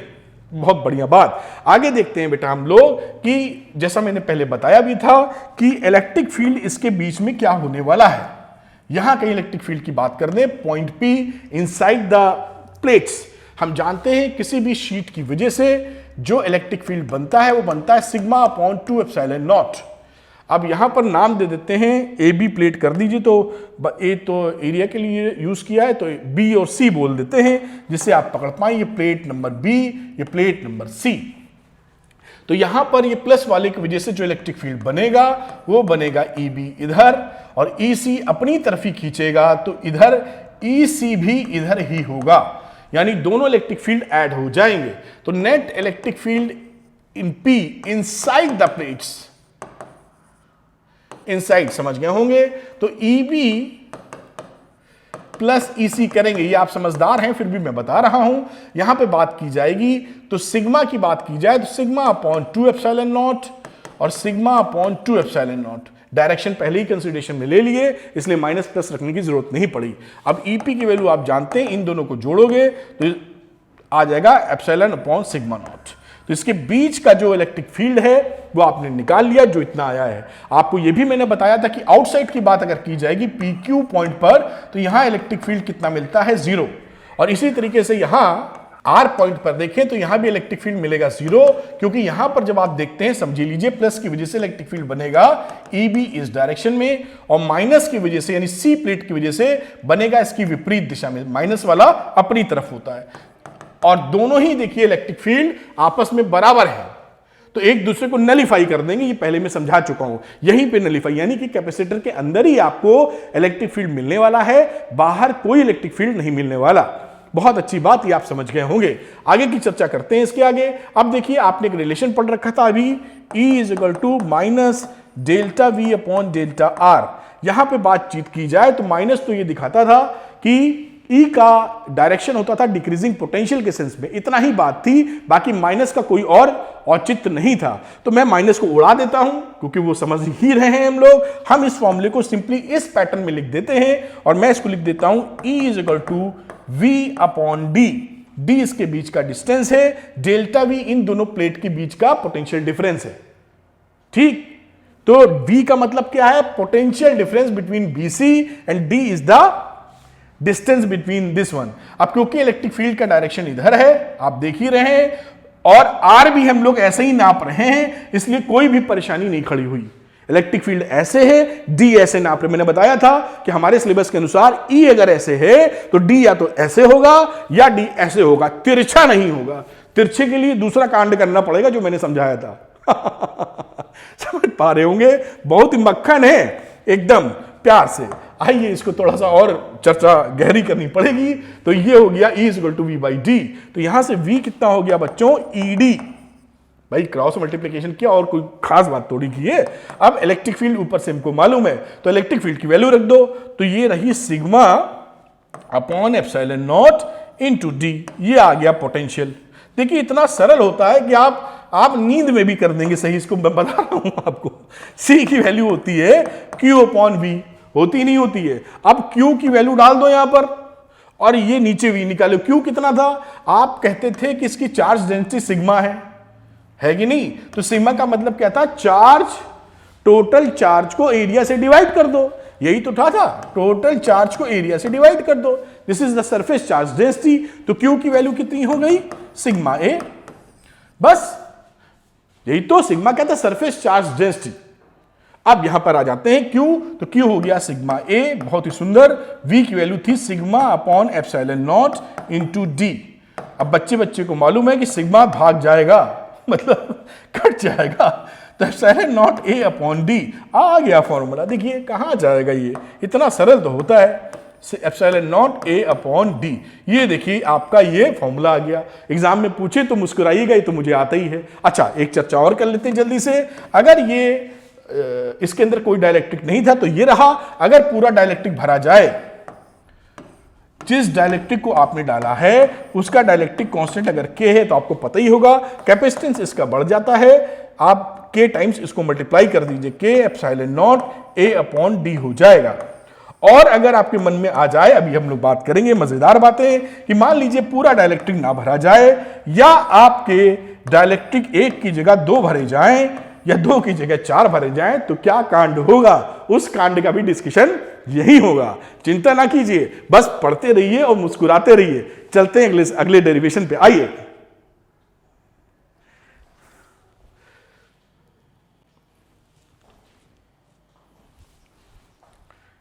तो आइए बच्चों करते हैं अगला डेरिवेशन, जो कि इस बात पे है कि combination of capacitors in series and parallel. ये सीरीज या पैरेलल में जब लगाते हैं तो ये फॉर्मूले आते हैं, इनका डेरिवेशन यानी टू प्रूव करना है। लेकिन इनका डेरिवेशन भी फटाफट सीखेंगे, कुछ नहीं छोड़ेंगे। बहुत बढ़िया, आइए साहब, तो इसको फटाफट करके देखते हैं। फॉर्मूले तो आपको याद ही है, सीरीज कॉम्बिनेशन का जिक्र कर रहे हैं। सपोज करिए 3 कैपेसिटर हमने ले लिए, 3 की जगह 30 भी ले सकते हैं, ये आपकी इच्छा पर है। यहां पर कोई पोटेंशियल डिफरेंस का एक सोर्स लगा दिया, एनर्जी का सोर्स। अब इसी में से जो पोटेंशियल या एनर्जी है वो यहां पर V1 पोटेंशियल, इस पे V2 और इस पे V3 मान लेते हैं। 3 लिख दो साफ साफ, 3 हो गया काम। अब इसका जो कैपेसिटेंस था साहब, इसको कलर बदल लो फटाफट। तो ये रहा साहब C1, इसका रहा C2, इसका रहा C3। अब आप जानते हैं कि चार्जेस जो आएंगे वो भी Q1, Q2, Q3 नहीं आएंगे, क्योंकि यहां पर सीरीज कॉम्बिनेशन में जो चार्ज जाता है वो सब पे सेम रहता है। Q इस पे भी, Q इस पे भी, Q इस पे भी। ये गलती मत करना, ठीक है साहब। आ जाओ, तो V1 का जिक्र करते हैं। V1 को क्या लिखोगे, Q अपॉन C1। V2 को क्या लिखोगे, Q अपॉन C2। और V3 को क्या लिखोगे, Q अपॉन C3। बात समझ में आ गई। अब आपको यह भी मालूम है बच्चों कि ये V1, V2, V3 को अगर आप जोड़ें तो ये V1 plus V2 plus V3, आखिर ये मिलेगा कहां से, मिलेगा तो इसी V से, क्योंकि V क्या होता है, V होता तो वही है ना, एनर्जी। अब देखिए यहां पर इस V में टोटल सर्किट के लिए V है और टोटल सर्किट के लिए चार्ज Q है। तो अगर मैं यहां पर इसको मैं Q से डिवाइड मार दूं इस इक्वेशन को, तो देखिए V अपॉन Q, ये V1 अपॉन Q और इसको V2 upon Q plus V3 upon Q लिख सकता हूं। यहां से ध्यान से देखिए, तो V1 अपॉन Q क्या है, 1 अपॉन C1। यहां से ध्यान से देखो तो ये लिखा हुआ है V1 is equal to Q upon C1, या इसको लिख सकते हो V1 upon Q is equal to 1 upon C1। बड़ी शांति से देखो, कोई प्रॉब्लम नहीं। ये VQ पूरे सर्किट का है, तो V अपॉन Q, क्योंकि हम जानते हैं Q is equal to CV, तो C की बात अगर करें, C की बात करें तो Q अपॉन V होता है। तो ये C Q अपॉन V को, Q is equal to CV, तो मैं 1 अपॉन C लिख देना चाह रहा हूं, क्योंकि हमारे पास तो V अपॉन Q है। तो इसको हटा दीजिए यहां पर, और इसको मैं अगर लिखूं तो 1 अपॉन C लिखना चाहूं तो मैं लिख सकता हूं V अपॉन Q। देखिए बात समझ में आती है। तो ये V अपॉन Q के लिए C अगर टोटल इक्विवेलेंट कैपेसिटेंस ले लिया जाए पूरे सर्किट का, तो यहां पर लिखा जा सकता है 1 अपॉन पूरा इक्विवेलेंट सर्किट का कैपेसिटेंस, जो कि CS लिख देते हैं। और यहां V1 अपॉन Q1 को लिख दोगे 1 upon C1, 1 upon C2 plus 1 upon C3। और यही देखिए आपके कॉम्बिनेशन का रिजल्ट आ गया, सीरीज कॉम्बिनेशन की चर्चा। तो इस तरह ये किसके लिए है, सीरीज के लिए। बहुत आसानी से। अब देखिए, अभी मैं पैरेलल का बता लूं, फिर इलेक्ट्रिक भी बता दूंगा। अब पैरेलल की बात करते हैं, फटाफट आ जाओ। पैरेलल कॉम्बिनेशन में आप जानते हैं ये तीनों कैपेसिटर आपने लिए और इनको उठा के पैरेलल में जोड़ दिया इस तरीके से, देखिए। और यहां पर कहीं भी कोई सोर्स तो देना ही पड़ेगा, पोटेंशियल का सोर्स दे दिया। अब अगेन, अब जानते ही हैं कि जो पैरेलल कॉम्बिनेशन होता है उसमें V नहीं बदलता, तो तीनों के लिए जो V होगा वो सेम होगा, V V V। बाकी कैपेसिटेंस होगा, इसको C1 कह दो, इसको C2 कह दो, इसको C3 कह दो। चार्जेस अब यहां से अगर Q जा रहे हैं तो Q1 Q2 Q3 चार्जेस बदल जाएंगे। यहां Q1 Q2 और इसका रहा Q3, V सेम है यहां पर। ये कॉन्फ़िगरेशन या इसके पैरामीटर्स मैंने लिख दिए। अब आप जानते हैं कि इसके लिए Q1 को लिखा जा सकता है C1 इंटू V, इसी तरह चार्ज को लिख सकते हैं C2 इंटू V, और Q3 को लिख सकते हैं मेरे प्यारे बच्चों C3 इंटू V। बहुत सुंदर सी बात है। अब आप ये भी जान रहे हैं कि जो चार्ज हैं वो निकले तो टोटल चार्ज जो Q निकला इसी के तो टुकड़े हुए, यहीं से तो निकले हैं, तो मैं इसको Q को लिख सकता हूं Q1 plus Q2 plus Q3। बात पकड़ पाए होंगे। अब इस इक्वेशन में हम जानते हैं कि Q इज इक्वल टू होता है CV, ठीक। अगर मैं इसको V से मल्टीप्लाई कर दूं तो Q into V, Q1 into V, Q is equal to CV, तो C V से मल्टीप्लाई अगर करूं, V हमें चाहिए क्या, हमें C चाहिए, तो यहां पर देखिए C की वैल्यू हो जाएगी Q अपॉन V। तो हमें क्या करना चाहिए, यहां पर V से डिवाइड कर देना चाहिए, तो Q अपॉन V मिल जाएगा, आराम से हम लोग लिख लेंगे। तो इसको उठा के गायब करो और यहां पर मैं क्या करता हूं, V एक नया इक्वेशन लिखता हूं और वहां इसको लिखता हूं V से डिवाइड करके, तो Q1 upon V, Q2 upon V और Q3 अपॉन V। इस तरह आप आसानी से लिख सकते हैं। Q अपॉन V हम जान रहे हैं, Q इक्वल टू CV, तो C इक्वल टू Q बाई V। ये C क्या है, ये टोटल पूरे सर्किट की बात की जा रही है, तो इक्विवेलेंट कैपेसिटेंस CP हो गया।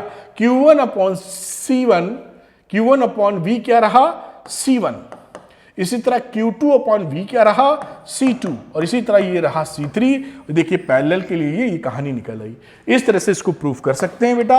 और एक बात ध्यान रखिएगा, जैसे आपने क्लास 10th में पढ़ा था कि जब रेजिस्टेंस सीरीज में होते हैं, थोड़ा सा याद करने की ट्रिक बता रहा हूं, जैसे R1 R2 R3, तो R सीरीज की कहानी लिखी थी R1 plus R2 plus R3, याद करें। और अगर पैरेलल होता था तीन के रेजिस्टेंस R1 R2 R3, तो इसको इस तरीके से लिखा करते थे आप। आपको बहुत अच्छी तरह से अंदाजा लग रहा होगा। इसी का उल्टा याद करना है कैपेसिटर्स में। कैपेसिटर्स में अगर सीरीज की कहानी हो और यहां पर पैरेलल की कहानी है, तो अगर ये सीरीज की है, ये पैरेलल की है, तो फॉर्मूले इसके अपोजिट हो जाएंगे। अब याद रखने का तरीका आप बाकी याद रख सकते हैं, तो सीरीज में पैरेलल वाला फॉर्मूला लगाएंगे, 1 upon CS is equal to 1 upon C1 plus 1 upon C2 1 upon C3, ये। और इसके लिए ये वाला फॉर्मूला लगाएंगे तो C पैरेलल में हो जाएगा C1 plus C2 plus C3। मैंने इस तरह याद कर रखा है क्योंकि ये दिमाग में बसा हुआ था मेरे, मैंने कहा बता दूं, आपको ठीक लगे तो याद रखिए, वरना सिंपली याद कर लीजिएगा। चलिए अगली बातचीत करते हैं, आते हैं आगे की कुछ डेरिवेशंस पर। तो बच्चों करते हैं अगला डेरिवेशन। ये डेरिवेशन नंबर 11 है, लेकिन इस डेरिवेशन को हम लोग थोड़ी देर बात करेंगे।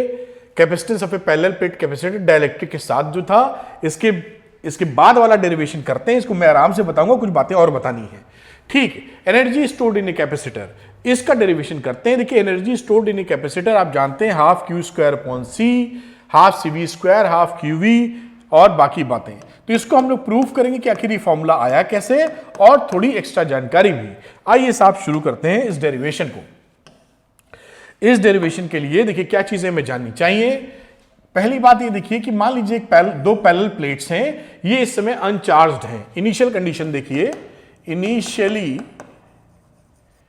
बोथ प्लेट्स, मैं लिखूंगा नहीं ज्यादा, बोथ प्लेट्स आर अनचार्ज्ड, इस पे कोई चार्ज नहीं है। आपने क्या किया, प्लेट इसको 1 2 कह दीजिए, plate number 1, plate number 2। Plate number 2 से अब आप पॉजिटिव चार्ज लेकर प्लेट नंबर 1 को देना शुरू करते हैं, बिट बाय बिट। मतलब छोटे छोटे, बहुत ही ज्यादा छोटे टुकड़े में एक चुन्नी से चार्ज उठाया, छोटू चार्ज, बहुत छोटू चार्ज, और लेके चल पड़े, इसको देने लगे। जब आप धीरे धीरे इसको चार्ज यहां से लाके इसको देते जाएंगे तो इस पे पॉजिटिव चार्ज आता जाएगा, और क्योंकि इधर से पॉजिटिव चार्ज निकाल रहे हो इसलिए यहां पर निगेटिव चार्ज होता चला जाएगा। आप समझ पा रहे हैं? एट एनी इंस्टेंट जब आप चार्ज लेके चले थे, इनिशियल कंडीशन के बाद जब अनचार्ज थे, तो हमेशा प्लेट नंबर वन का पोटेंशियल हायर होगा प्लेट नंबर 2 से, क्योंकि भाई प्लस चार्ज उस पर आ गया है ना, पहला लाए बस ये पोटेंशियल इसका बढ़ गया, दूसरे का पोटेंशियल लेके आया हो तो वो घट गया है ले देके। इसी सिचुएशन को देखते हुए मान लेते हैं किसी समय इसका एट एनी इंस्टेंट वो प्रक्रिया चालू है बिट बाय बिट चार्ज लाने की, कि इसका पोटेंशियल डिफरेंस प्लेट के बीच में V डैश है। V डैश क्या है? Potential difference between plates. 1 2 लिख नहीं रख रहा हूं, समझदार हैं आप। उस सिचुएशन से V डैश को मैं लिख सकता हूं Q dash upon C। Q dash क्या है? उस इंस्टेंट पर यहां पर प्लस Q डैश हो जाएगा, और यहां से चार्ज लेके आए हैं तो माइनस Q डैश, किसी टाइम t पर, एनी टाइम t पर, भाई किसी समय पर ये सिचुएशन हमारे सामने खड़ी है जब V डैश इसका पोटेंशियल है, Q डैश इस पे चार्ज है, माइनस Q डैश बाजू वाले पे चार्ज है। अब बात करते हैं कि हम लोग कितना वर्क डन, क्योंकि जब आप इसको हायर पोटेंशियल पे लाओगे, दूसरा एक बार प्लस आ गया, एक चुन्नी सा, दूसरा प्लस लेके चले तो ये रिपल करेगा उसको, तो आपको वर्क डन करना पड़ेगा। तो विदाउट एक्सेलरेशन आप फिर इसको यहां तक पहुंचाते हो तो you have to do certain work. Are you getting my point? Plate 1 पर थोड़ा और फील कराऊं जल्दी से, यहां पर कोई चार्ज नहीं था, एक प्लस पहुंचाया तुमने, यहां एक माइनस आ चुका है, अब दूसरा प्लस यहां से लेके चलोगे तो ये प्लस रिपल करेगा ना इसको, तो आपको वर्कडन करना पड़ेगा ना ले जाने के लिए, तो वो वर्कडन निकालने की कोशिश कर रहे हैं। तो आप इसको dw को क्या लिख सकते हो? आप जानते हैं फॉर्मूला, ब्लैक कलर यूज करता हूं, मोटा मोटा formula V is equal to W upon Q। तो जहां भी वर्कडन निकालना होता है VQ यूज करते हैं, आप वही यूज कर रहा हूं। तो dw को आप लिख सकते हैं, पोटेंशियल इस समय है V डैश, और जो चार्ज लेके चल रहे हैं मान लेते हैं वो dq डैश लेके चले, Q डैश था तो dq डैश देके अब अगला चार्ज लेके जा रहे हैं। कितना वर्क डन करना पड़ेगा इसकी चर्चा कर रहे हैं। अब थोड़ा इसको आगे लेके जाएंगे। टोटल वर्क डन अगर निकालना पड़ जाए वर्क डन, तो हम इसको इंटीग्रेट कर देंगे पूरे के लिए, और कितने से कितने चार्ज के लिए V डैश तो लिख देते हैं अंदर, V डैश को भी चेंज भी कर देंगे। dq डैश के लिए 0 से लेके Q चार्ज, हम यहां से यहां तक Q चार्ज लेके आना चाहते हैं, शुरू में 0 था, Q तक पहुंचना चाहते हैं। अब यहां पर आपने लिखा V डैश की जगह Q डैश अपॉन C, और ये रहा dq डैश। मेरे ख्याल से बात पूरी पकड़ में आई होगी। इसको कर देंगे इंटीग्रेट। मैं रेड कलर लेने के चक्कर में था, तो चक्कर कंप्लीट होना चाहिए। तो ये साहब C तो होता है कांस्टेंट, तो 1 अपॉन C को कर लो बाहर, integrate Q dash dq dash. आप जानते हैं 1 अपॉन C। Q डैश का इंटीग्रेशन जैसे आप जानते हैं, x का इंटीग्रेशन जब आप करते हैं तो आता है x स्क्वायर अपॉन 2। इसी तरीके से Q डैश स्क्वायर अपॉन 2 आ जाएगा, और 0 से Q तक इसका चार्ज ले जाना है। तो वर्क डन कितना आया, यहां पे वैल्यू रख दीजिएगा, तो 1 अपॉन C, ये वैल्यू हो गई Q square upon 2 minus 0 square upon 2। रखने की जरूरत नहीं रहती, फिर भी आपको करके दिखा रहा हूं इसलिए वैल्यू रख दी। तो वर्क डन क्या रहा, ये 0 हो गया, ये हुआ half Q square upon C। ये वर्क डन हो गया, यही इसकी एनर्जी हो जाएगी, half Q square upon C। अब Q is equal to CV जो फॉर्मूला होता है बच्चों, उससे बदल के चीजें लिखी जा सकती हैं। मतलब इसी को अगर आप चाहें तो हाफ CV स्क्वायर भी लिख सकते हैं, हाफ QV भी लिख सकते हैं। इसी का एक बार यहां से Q भगाने के लिए इसकी वैल्यू लिख दीजिए, फिर इसकी वैल्यू लिख दीजिए। ये पोटेंशियल एनर्जी इसमें स्टोर हो जाती है। थोड़ा सा ऊपर ले जाता हूं, थोड़ी बात और बताता हूं। यहां पर जो कैपेसिटर था, इसमें अब आपने यहां पर प्लस Q चार्ज है, इस पे माइनस Q चार्ज है, और इसके अंदर जो पोटेंशियल एनर्जी आ गई, electric energy electric potential energy वो इतनी है। वो एनर्जी कहां सेव होती है? इसके बीच में जो इलेक्ट्रिक फील्ड प्लस से माइनस की तरफ बना है, इसमें ही इसकी एनर्जी सेव होती है। किस फॉर्म में सेव हो रही है? इलेक्ट्रिक फील्ड के फॉर्म में एनर्जी सेव हो रही है इसकी। ये बात समझ में आती है।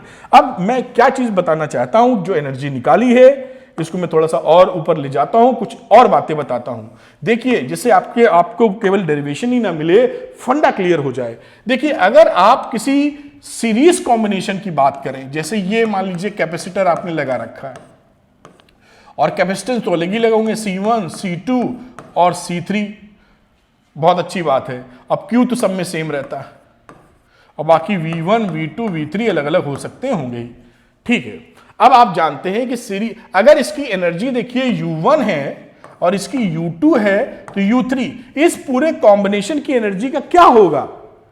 तो ये साफ सिंपली जुड़ जाती है, U1 plus U2 plus U3, चाहे वो सीरीज कॉम्बिनेशन हो चाहे वो पैरेलल कॉम्बिनेशन हो।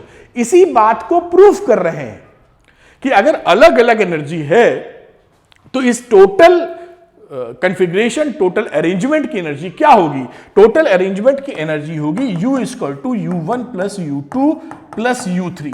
इसी को मैं प्रूफ कर रहा हूं, चाहे वो सीरीज कॉम्बिनेशन हो बच्चों, चाहे वो पैरेलल कॉम्बिनेशन हो। अगर इसकी एनर्जी U1, U3 और U2, तो इसकी भी एनर्जी जुड़ जाती है। ये आप पकड़ के देखिएगा, एनर्जी सिंपली ऐड हो जाती है। ये कैसे आ रहा है इसका प्रूविंग कर रहे हैं, बड़ी सुंदर बात है। आगे बात पकड़ते हैं। ये सीरीज कॉम्बिनेशन की मैं चर्चा कर रहा हूं, अभी पैरेलल की भी चर्चा करूंगा। हमें मालूम है कि जो एनर्जी है उसको लिखा जा सकता है half Q square upon C। मैंने Q क्यों ले लिया? क्योंकि Q तीनों में सेम है, देखिए सीरीज में, तो हमें दिक्कत नहीं देगा। सीरीज कॉम्बिनेशन की अगर आप बात की जाए करें हम लोग, तो 1/2 Q स्क्वायर लिख लेता हूं इंटू 1/C लिख देता हूं। In series combination total energy को हाफ Q स्क्वायर 1/C को 1/C1, 1/C2 plus 1/C3 and so on लिखा जा सकता है। बस भाई सीरीज कॉम्बिनेशन में ऐसा ही लगता है, 1/C is equal to this one. अब यहां पर कलर भी चेंज कर लो भाई। तो अब यहां पर U की वैल्यू को अगर आप मल्टीप्लाई मार दें तो half Q square upon C1, half Q square upon C2। मैं 3 पे ही रोक रहा हूं जिससे बहुत ज्यादा झाम ना हो। यहां पर आ जाता हूं बेटा, पहुंच गया कितने सुंदर तरीके से। अब देखिए U, ये क्या है? ये तो U1 है ना, half Q square upon C1, that is U1, that is U2, that is U3। खेल खत्म। यानी सीरीज कॉम्बिनेशन में एनर्जी सिंपली जुड़ जाएंगी। तो U is equal to U1 plus U2 plus U3 आ गया है। अब बात कर लेते हैं पैरेलल कॉम्बिनेशन की। सब फंडे याद रखिए, मजा आ जाएगा आपको, एकदम फिजिक्स करने में मजा आएगा। ये रही साहब पैरेलल कॉम्बिनेशन की बात, फटाफट आ जाओ। इसमें कुछ होता थोड़ी है, ये बहुत सरल बातें होती हैं। अब यहां पे बात आपने पकड़ ली। यहां पर आप जानते हैं क्या सेम होता है? V सेम होता है तीनों में। बाकी C1, C2, C3 जैसे जैसे आएगा उसको समझते चलेंगे। चार्ज भी Q equal to Q1 plus वगैरह वगैरह हो जाएगा। अब आप एनर्जी की बात करें तो एनर्जी को आप क्या लिख सकते हैं? Half CV square. Total energy की बात कर रहे हैं। ये कहां किसकी कहानी है? पैरेलल कॉम्बिनेशन की कहानी है, गफलत में मत आना। हाफ लिखा, V स्क्वायर लिखा, C पैरेलल में हो जाता है C बराबर C1 plus C2 plus C3। हमसे अच्छा आप जानते हैं, बहुत सुंदर बात। अब U की बात करते हैं, half C1 V square plus half C2 V square plus half C3 V square लिखा ना, क्योंकि V तो सेम था। अब ये किसकी एनर्जी है? ये तो एक की है भाई, इसकी है। अब हो गया खेल खत्म। U is equal to U1 plus U2 plus U3। तो आपने क्या पाया कि पैरेलल कॉम्बिनेशन में भी एनर्जीज एड अप हो रही हैं। ये बहुत इंपॉर्टेंट फंडा है। कभी कभी कुछ बच्चे कंफ्यूजन में रहते हैं, आप नहीं रहेंगे। चलिए ये बात हम लोग सीख लेते हैं। अब बात करते हैं एनर्जी डेंसिटी की। ये भी बात लगे हाथ निपटा देते हैं। तो ये देखिए, energy density of an electric field कुछ नहीं होता है, जो एनर्जी होती है उसी को वॉल्यूम से डिवाइड मार दो तो एनर्जी डेंसिटी आ जाती है। वही मैं करके दिखाऊंगा, volume A into D to prove. ये हम प्रूफ करने वाले हैं। एनर्जी डेंसिटी का मतलब है पर यूनिट वॉल्यूम में कितनी एनर्जी फैली हुई है। तो कैसे बताएंगे? दुकान पे गए हम लोग, उससे कहा कि सपोज 10 आटा दे दो, तो आटे का रेट क्या मैंने पूछा। अब ये मैं थोड़ा ज्यादा खींच रहा हूं, खींचूंगा नहीं जल्दी से, कि आटे का रेट क्या है। तो आटा तो उसके पास 1000 क्विंटल, 1000 भरा हुआ है, कितने का आटा, इसका मतलब है एक का बताइए, जिससे हम समझ पाए कि एक बोरी का इतना या 1 किलो का दाम इतना है। इसी तरीके से एनर्जी फैली हुई है। अब उसको डेंसिटी के लिए पता होना चाहिए कि इतने वॉल्यूम में इतनी डेंसिटी है, फिर कार्रवाई करेंगे उससे। बहरहाल आप बात पकड़ पाए होंगे। इसको थोड़ा सा और लेके चलते हैं आगे, प्रूफ करते हैं। अगर ये सब बातें मैं करूंगा तो ये वीडियो बहुत लंबा हो जाएगा, वो ज्यादा लंबा करना ठीक नहीं है। एनर्जी डेंसिटी की बात कर रहा हूं, कैपेसिटर लेके पड़े हुए हैं आप। अब यहां पर इसका सिग्मा पकड़े हुए हैं, ये क्या, surface charge density, area plate का, डिस्टेंस है d, और भी कुछ होगा तो यूज करेंगे। ये क्या है, सरफेस चार्ज डेंसिटी। आप जानते हैं सरफेस चार्ज डेंसिटी का मतलब होता है जितना चार्ज दिए हो पर यूनिट एरिया, ये इसका मतलब होता है। क्यू इसको टोटल चार्ज दिए, ऐसा मान के चल रहे हैं। अब आप इनसाइड द प्लेट्स हमारा इलेक्ट्रिक फील्ड कितना होता है, आपने अभी देखा था, मैंने करा था इसी वीडियो में, सिग्मा अपॉन एप्सिलॉन नॉट होता है। यानी यहां सिग्मा की वैल्यू को लिखा जा सकता है E इंटू एप्सिलॉन नॉट। बहुत सुंदर तरीके से काम हो रहा है। क्यू की बात करते हैं, इसको क्यू को लिख सकते हो सिग्मा इंटू ए, और सिग्मा की वैल्यू यहां डाल दीजिए एप्सिलॉन नॉट E इंटू ए। आप देख पाए होंगे। अब एनर्जी का जिक्र करता हूं, स्पेलिंग चेक कर लेना। तो एनर्जी की वैल्यू, टोटल एनर्जी हमारे पास क्या थी, हाफ क्यू स्क्वायर अपॉन सी। अब इसमें वैल्यू रख देंगे हम लोग, क्यू स्क्वायर का मतलब इसका square, epsilon naught square, E square A, और ये क्या रहा, सी। आप देख पा रहे होंगे। अब सी जो कैपेसिटेंस है इसका, वो भी वैल्यू पुट कर देते हैं जिससे इसका खेल खत्म हो जाए। अब देखिए यू आया half epsilon naught square E square A. आप देख ए का स्क्वायर भी तो होगा, ए स्क्वायर। सी की बात वैल्यू रखते हैं तो कैपेसिटेंस हम जानते हैं, C is equal to epsilon naught A upon D हुआ करता था। तो यहां पर लिख दिया epsilon naught A upon D. इसको काट पीट डालिए तो वैल्यू क्या बचेगी, ए से एक स्क्वायर काट देगा, एप्सिलॉन नॉट ए स्क्वायर काट देगा, वैल्यू आ जाएगी half epsilon not E square A into D. मेरे ख्याल से बात पकड़ पाए होंगे, डी ऊपर चला जाएगा। इतनी वैल्यू आ गई। अब आपसे बातचीत हुई थी, चर्चा हुई थी, एनर्जी डेंसिटी, काला कलर करो, फर्क आना चाहिए। एनर्जी डेंसिटी के पीछे थोड़ी दुम लगा देता हूं, टेल। ये मुझे मेरे ही स्टूडेंट ने सिखाया है। नहीं, ये हुई टोटल एनर्जी, और इसको डिवाइड करेंगे हम लोग वॉल्यूम से। ठीक, अब ये जो ये कैपेसिटर था, इसका वॉल्यूम क्या हो जाएगा, ये तो एरिया था शीट का, ये बीच का डिस्टेंस था, तो इसका वॉल्यूम हो जाएगा बच्चों एरिया इंटू डिस्टेंस। भाई इसको फील कीजिए, नहीं कंफ्यूज हो जाएंगे। ये आपका एरिया था ना, ऐसे प्लेट रखी थी, तो ये एरिया हो गया, ये कुछ क्यूबॉइड टाइप का बना ना एरिया, और ये हो गया डी, खटाखट। नहीं, काम खत्म। अब ये वैल्यू अगर बन गई तो यू की वैल्यू हो गई half epsilon not E square A D, और इसका वॉल्यूम क्या है, एरिया इंटू डिस्टेंस। अब एडी निपट गए तो एनर्जी, ये क्या है, एनर्जी डेंसिटी, और ये क्या निकल के आ गई, half epsilon not E square into D. D तो कट चुका है, कहां से डी, तो half epsilon not E square. बस इस फॉर्मूले को आप याद रखिएगा, कहीं भी एनर्जी डेंसिटी का जिक्र होगा तो ऐसे निकाल दिया करेंगे, एग्जाम में पूछा जाता है। लेकिन बिल्कुल मक्खन है, आपके सामने निकल आया है, बिल्कुल लॉजिक और फंडा क्लियर करते हुए। दमदार वीडियो, दमदार बच्चों के लिए। चलते हैं आगे की बात करते हैं, आइए नेक्स्ट डेरिवेशन देखते हैं। आइए तो आइए बच्चों करते हैं अगला डेरिवेशन, बहुत ही इंपॉर्टेंट, एग्जाम में बहुत पूछा जाता है। बिल्कुल ये सारी जो डेरिवेशन जो फंडे बता रहा हूं, बोर्ड एग्जामिनेशंस के लिए भी जबरदस्त मदद करेंगे, नीट के लिए भी मदद करेंगे, जेईई मेंस के लिए भी मदद करेंगे।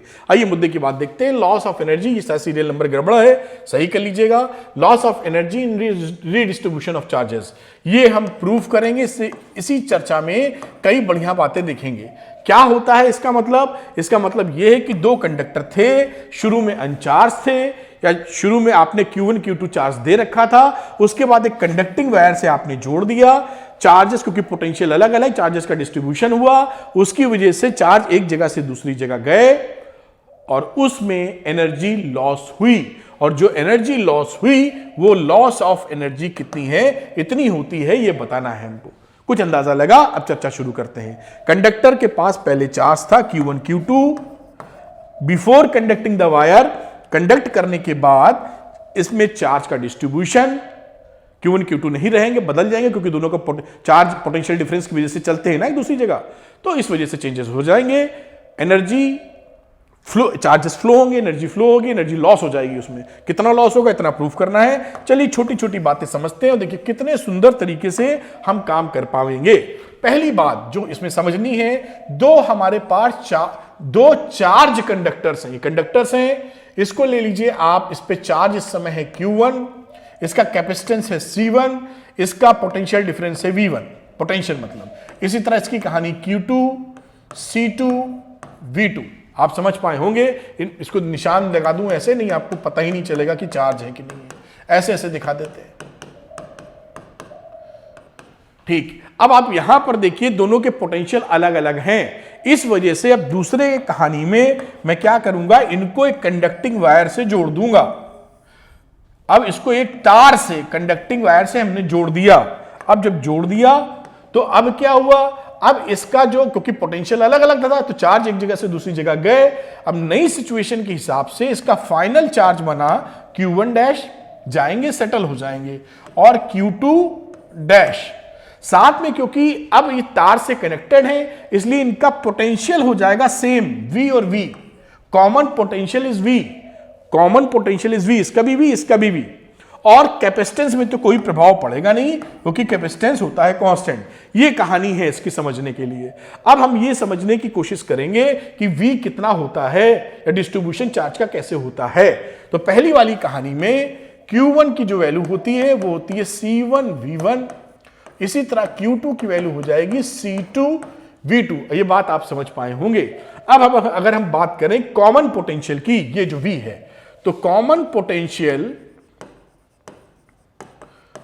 जो कि V होगा, उसका सिंपल मतलब होगा इस सिस्टम पे अभी टोटल चार्ज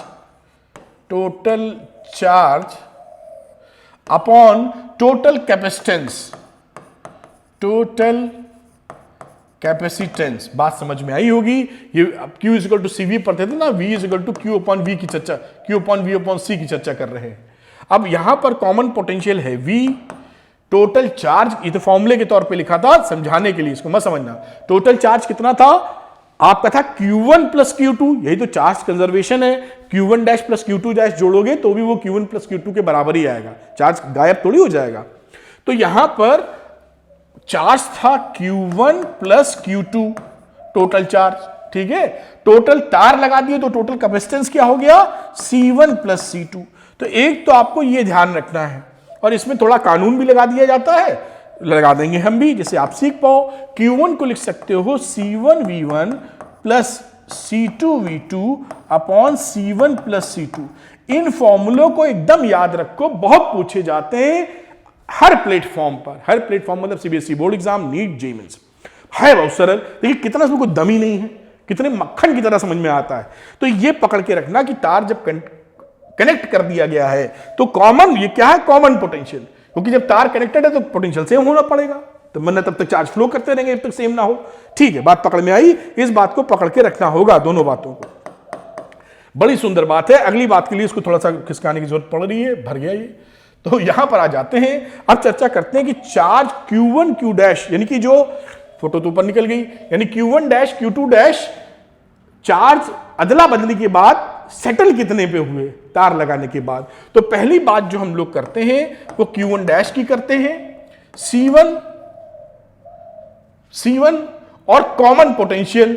ये फोटो दिखाओ जल्दी से। ये देखिए यहां पर, चलो लिख सकेंगे, जगह है।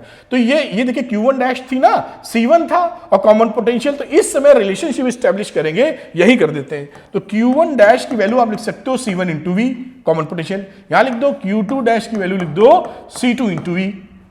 इसको मार दो divide, Q1 dash upon Q2 dash, तो C1 V अपॉन C2V। तो क्या आ जाएगा, C1 अपॉन C2।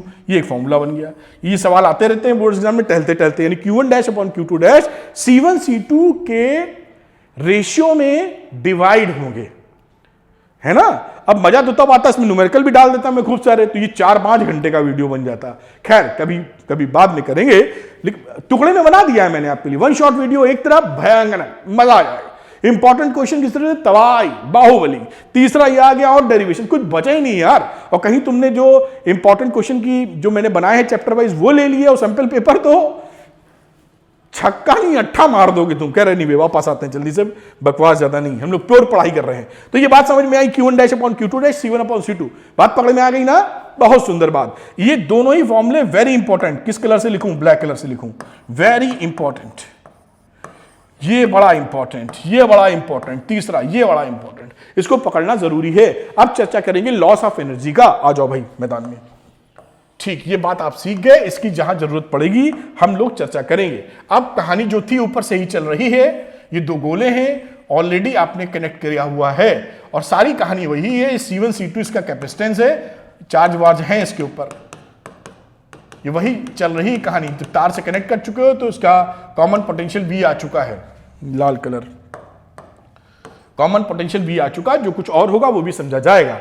ठीक है, बात को आगे लेके चलते हैं। इनिशियल एनर्जी, इसकी इनिशियल एनर्जी कितनी होगी? तो इनिशियल एनर्जी कितनी थी जब ये तार से कनेक्ट नहीं था? तब थी half C1 V1 square plus half C2 V2 square. भाई जब ये कनेक्ट नहीं था, अलग अलग था, तो इस पे C1 की बात कर रहे थे, V1 की बात कर रहे थे, C2 की कर रहे थे, V2 की कर रहे थे, तो उसको half C1 V1 square plus half C2 V2 square लिख सकते हैं। इसकी एनर्जी प्लस इसकी एनर्जी जोड़ दीजिए, टोटल एनर्जी होगी इनिशियल। अब हम निकालेंगे फाइनल एनर्जी, और फाइनल में से इनिशियल घटा मारेंगे, तो ये इनिशियल है। अब लोगों फाइनल एनर्जी, फाइनल एनर्जी का मतलब है तार कनेक्ट हुआ है, अब एनर्जी, तो इसकी एनर्जी क्या हो गई, half C1 common potential V square half C2 common potential V square. बड़ी सुंदर बात, ये बन गई फाइनल एनर्जी। अब देखिए यहां पर वैल्यू क्या डालते हैं, हाफ V, तो V स्क्वायर कॉमन है, तो half C1 plus C2 into V square, ये वैल्यू आ गई। V का कॉमन पोटेंशियल अभी देखा था कि V का एक फॉर्मूला लिखा था हम लोगों ने, C1 V1 plus C2 V2 upon, देखा था ना, C1 प्लस C2, ये भी निकाला था, आपको दिखाया था हम लोगों ने। ये फॉर्मूला V की जगह पुट कर देंगे हम लोग, कॉमन पोटेंशियल में जगह है हाफ C1 प्लस C2, इस V की जगह ये फॉर्मूला लगा दो, C1 V1 अभी दिखाया था, V2 upon C1 plus C2, और इसका हो गया साहब बच्चों स्क्वायर। अब देखिए, अब स्क्वायर को आप देखिए, ये वाली वैल्यू जब नीचे स्क्वायर है इसको मार देगी, इसका स्क्वायर है ना, तो एक बचेगा यहां, यानी कि यहां भी जगह है U फाइनल, यानी हो गया half C1 V1 plus C2 V2 का whole square upon C1 plus C2। ये फाइनल एनर्जी है साहब बेटा। अब हम क्या करेंगे, U इनिशियल माइनस फाइनल करते हैं और देखते हैं क्या होता है। अब यहां छोटा करना, खैर ये याद रहेगा, वो छोटी सी बात है। आओ, तो मैं अब क्या करने वाला हूं, काले कलर से लिखेंगे, तो U डेल्टा U निकाल रहा हूं, U initial minus U final. अगर ये पॉजिटिव इन नेचर है तो पहले वाली एनर्जी ज्यादा थी, बाद वाली कम थी, इसका मतलब खर्चा हो गई, लॉस हो गया। यही तो मतलब हुआ कि शुरू, अगर ये पॉजिटिव क्वांटिटी आ जाए तो U इनिशियल U फाइनल से बड़ा था, शुरू में एनर्जी ज्यादा थी, बाद में कम, तो लॉस हो गई। लेट्स सी क्या आने वाला, नहीं आने वाला, हमको क्या मालूम। U इनिशियल की बात करते हैं, तो U इनिशियल कितना था, अभी आपने देखा था, half C1 V1 square plus half C2 V2 square, U initial था। और फाइनल कितना था, ये जो निकाले हैं, इसको किसी और कलर से लिख लेते हैं, ये रहा इनिशियल और ये रहा साहब final, C1 V1 plus C2 V2 का स्क्वायर, और नीचे रहा C1 प्लस C2। ये वैल्यू आपके सामने निकल के आ गई। इसको अब करना है सॉल्व। अब इसको सॉल्व आप बड़े आराम से कर सकते हैं, काफी लंबा एक्सप्रेशन जाएगा। जब आप सॉल्व करेंगे तो देखेंगे जो वैल्यू आएगी वो आएगी half C1 C2 V1 minus V2 का whole square upon C1 plus C2। चाहे तो इसको सॉल्व कर भी सकते हैं C1 प्लस C2 एलसीएम लेने के बाद। चलिए करके दिखाई देता हूं। जब कर ही रहे तो हाथ कंगन को वारसी क्या, पढ़े लिखो को वारसी गया। कब मुहावरा होता है हिंदी का पता नहीं, मालूम भी है आपको कि नहीं मालूम है। तो हाफ लिखा, एलसीएम ले लिया नीचे पूरा। चलो भाई C1 प्लस C2 यहां नीचे कुछ नहीं था, तो हर टर्म को हम C1 प्लस C2 से मल्टीप्लाई करेंगे। पहले C1 से मल्टीप्लाई किया तो ये आ गया C1 square V1 square plus C2 C1 V2 square, फिर ये C2 से मल्टीप्लाई हो जाएगा plus C1 C2 V1 square plus C2 का स्क्वायर V2 का स्क्वायर। मेरे ख्याल से आप देख पा रहे होंगे। अब यहां पर हाफ तो बाहर ले ही चुके हैं, माइनस करके a प्लस बी का होल स्क्वायर, तो मैं इसको काले कलर से लिख दूं, थोड़ा सा डिफरेंस दिखेगा। माइनस C1 V1 का स्क्वायर माइनस C2 V2 का स्क्वायर, और साथ में आ जाएगा minus 2 C1 C2 V1 V2। ये देखिए ये वैल्यू आ रही है, कुछ वैल्यू इसमें से पक्की तौर पे कटनी चाहिए। दूसरा कलर लेते हैं, देखते क्या कटता है। तो C1 V1 स्क्वायर कहीं है क्या? C1 V1 स्क्वायर, ये देखिए ये वैल्यू और ये वैल्यू कट गई। C2 V2 स्क्वायर कहीं है क्या? ये वैल्यू थी, ये वैल्यू कट गई। देखिए एक्सप्रेशन लाइट वेट हो गया है। आगे चलते हैं, ये लिखिए हाफ, वैल्यू लिख लीजिए C1 C2 V2 स्क्वायर, ये बाजू वाला और है C1 C2 V1 स्क्वायर, और ये माइनस वाला है minus 2 C1 C2 V1 V2। कोई दिक्कत की बात नहीं होती, जोड़ घटाना आप कर सकते थे, लेकिन मैंने कहा जब कर ही रहा हूं तो आपको फीलिंग अच्छी आएगी कि साहब पूरी तरफ सर ने पूरा करा दिया है। ठीक है, अब इसमें देखिए C1 C2 कॉमन है, कॉमन ले लो, तो ये रहा C1 C2, नीचे ये था ही C1 प्लस C2। यहां कहानी क्या बन गई?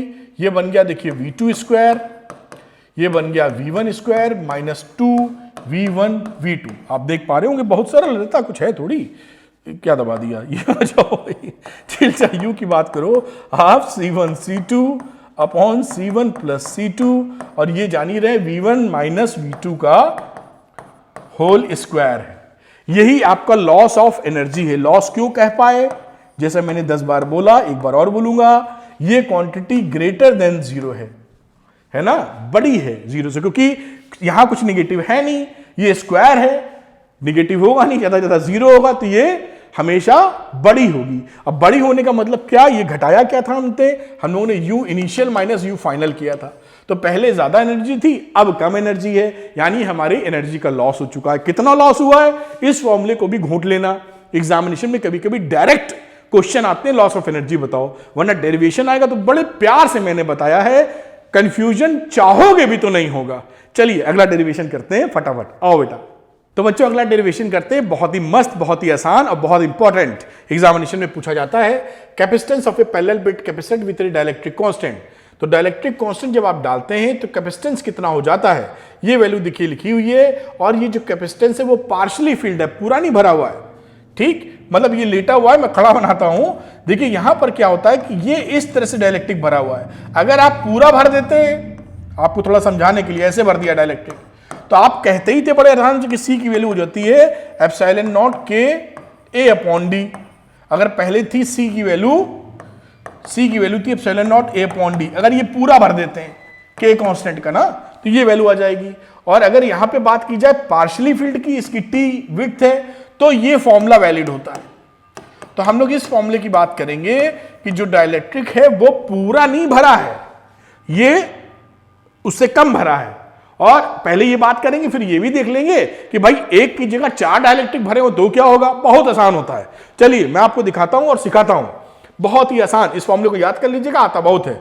ठीक, चलिए बात ऊपर ले जाते हैं इसको, और खड़ा वाला ही कैपेसिटर बनाते हैं जिससे आप बात पूरी पकड़ पावे। ये रहा कैपेसिटर। अब इस कैपेसिटर में हमने एक डाइलेक्ट्रिक डाला है। आप ध्यान रखिएगा, जो डाइलेक्ट्रिक डाल रहे हैं, ये डाइलेक्ट्रिक यहां हो या शुरू में हो या इधर हो, कोई फर्क नहीं पड़ता है। तो आप ये मत चिंता कीजिएगा कि इसका पोजीशन क्या है कैपेसिटर के अंदर, ये यहां पर है या इसके पास में है, मतलब ऐसे है या इधर खसका के है, उससे कोई लेना देना नहीं है। उम्मीद है कि आप बात को पकड़ पा रहे होंगे। ठीक है, इसकी जो विड्थ है वो T है, पूरे कैपेसिटर की जो डिस्टेंस है वो D है। आपको मालूम है कि जब हम लोग इस पे एक चार्ज दिया है, भाई कैपेसिटर है, तो इस पे एक चार्ज है Q, प्लस Q इधर लिख दो और इधर लिख दो माइनस Q। भाई कैपेसिटर के अंदर डाइलेक्ट्रिक डाले हो, अब जब डाइलेक्ट्रिक डालते हैं तो डाइलेक्ट्रिक की जो प्लेट होती है इसके करीब वाली वो निगेटिवली हो जाती है, या आपने मेरे ख्याल से डाइलेक्ट्रिक के बारे में पढ़ा होगा, इस माइनस के पास वाली प्लस हो जाएगी। तो यहां पर इसके जो पोलराइज्ड होने की वजह से चार्जेस आएंगे, इस तरफ माइनस क्यूपी आ जाएंगे, इस तरफ प्लस क्यूपी आ जाएंगे। ध्यान देना मेरी बात। अब कुछ बातें और समझने के लिए जो आप जानते होंगे, ये जो कैपेसिटर अपना इलेक्ट्रिक फील्ड बना रहा है ओरिजिनल, वो उसकी दिशा क्या है, प्लस से माइनस की तरफ। ये साहब इस दिशा में जिसे मैं ई नॉट कह रहा हूं, ठीक, ये ई नॉट है जो कैपेसिटर बना रहा है। अब क्योंकि यहां पर चार्ज डाइलेक्ट्रिक के अंदर इस तरह इकट्ठा हो गए हैं, इसलिए जो पोलराइजेशन की वजह से जो इलेक्ट्रिक फील्ड डेवलप हुआ है वो इस डायरेक्शन में, इस प्लस से इस माइनस की तरफ, ईपी। अब इसके अंदर ई नॉट इधर है और ईपी अपोजिट है, तो कितना बचा, दोनों लड़ मरे तो हाँ, कौन सा कलर पकड़े, ये इसके अंदर जो बचेगा भाई, ई एक अंदर भी तो बनाओ तब आप समझ पाओगे, ये ई नॉट इधर है, दोनों में लड़ाई हो गई और नेट रिजल्ट इसके अंदर क्या आ जाएगा, समझो, ई नॉट माइनस ईपी। जो नेट इलेक्ट्रिक फील्ड होगा वो ई नॉट माइनस ईपी होगा। इस तरीके से पकड़ लीजिए। वेक्टरली लिखना चाहे तो वेक्टर भी लिख सकते हैं, दिशाएं तुमने ले ही ली है। यहां नेट, इसकी जगह ये नेट ये रहेगा अंदर, क्योंकि ई नॉट इधर है, ईपी इधर है। बात समझ गए। डाइलेक्ट्रिक के अंदर इस डाइलेक्ट्रिक का कांस्टेंट, डाइलेक्ट्रिक कांस्टेंट भी केल अभी आ जाएगा पिक्चर में।